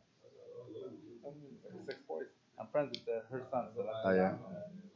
Very nice. Ground. I was trying to show him. I told him about that picture, and I couldn't find that picture. From Butler Island. Well, she told you the story, yeah. With the father, yeah, with the mother. I did. I was speaking to someone who had a picture in the background on the father's table. When did she tell you this? No? Oh yeah. She never told me this. But we discussed it many times, especially when I showed him the picture. The father recognized his house, but he didn't. We discussed the whole thing, but he told me that they came from to the south. Yeah, yeah. Say it again. Up and down. Herschel Fogelman said that until Yud Shvat Toshin Yud, it was musical chairs. Yud Shvat, the music stopped. Wherever you parked, Yud Shvat, that's where you were for the rest of your life. What? Who?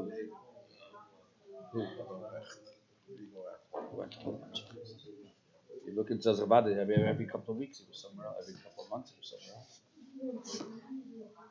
But wherever they ended up Yud Shvat, that's where they stayed. Nobody moved that. Tafshin Yud 10. Yeah, he was here. But also, he was in the Babish Yeshiva for many years, and then he went to Australia. It's a grown. Remember from the stories, probably. He had a daughter, four. His wife lived in New York, and a daughter born. That was called label. The label, Ishkanik, become slave. He was in Chicago.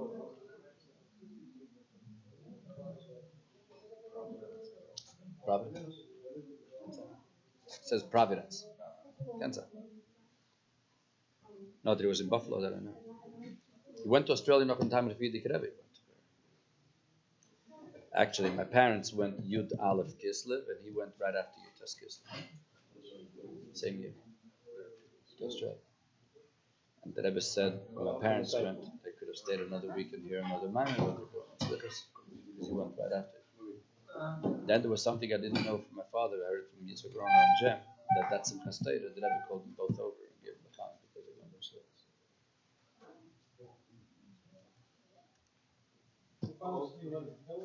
What? Who? There was no Kollel those days. My father at that time was a mashpia in Newark. What now is Morristown used to be in Newark. My father was the mashpia there. Or Harrison. What? Harrison was a bacher. Harrison got married in Tafshet of Beis. My father was very neat.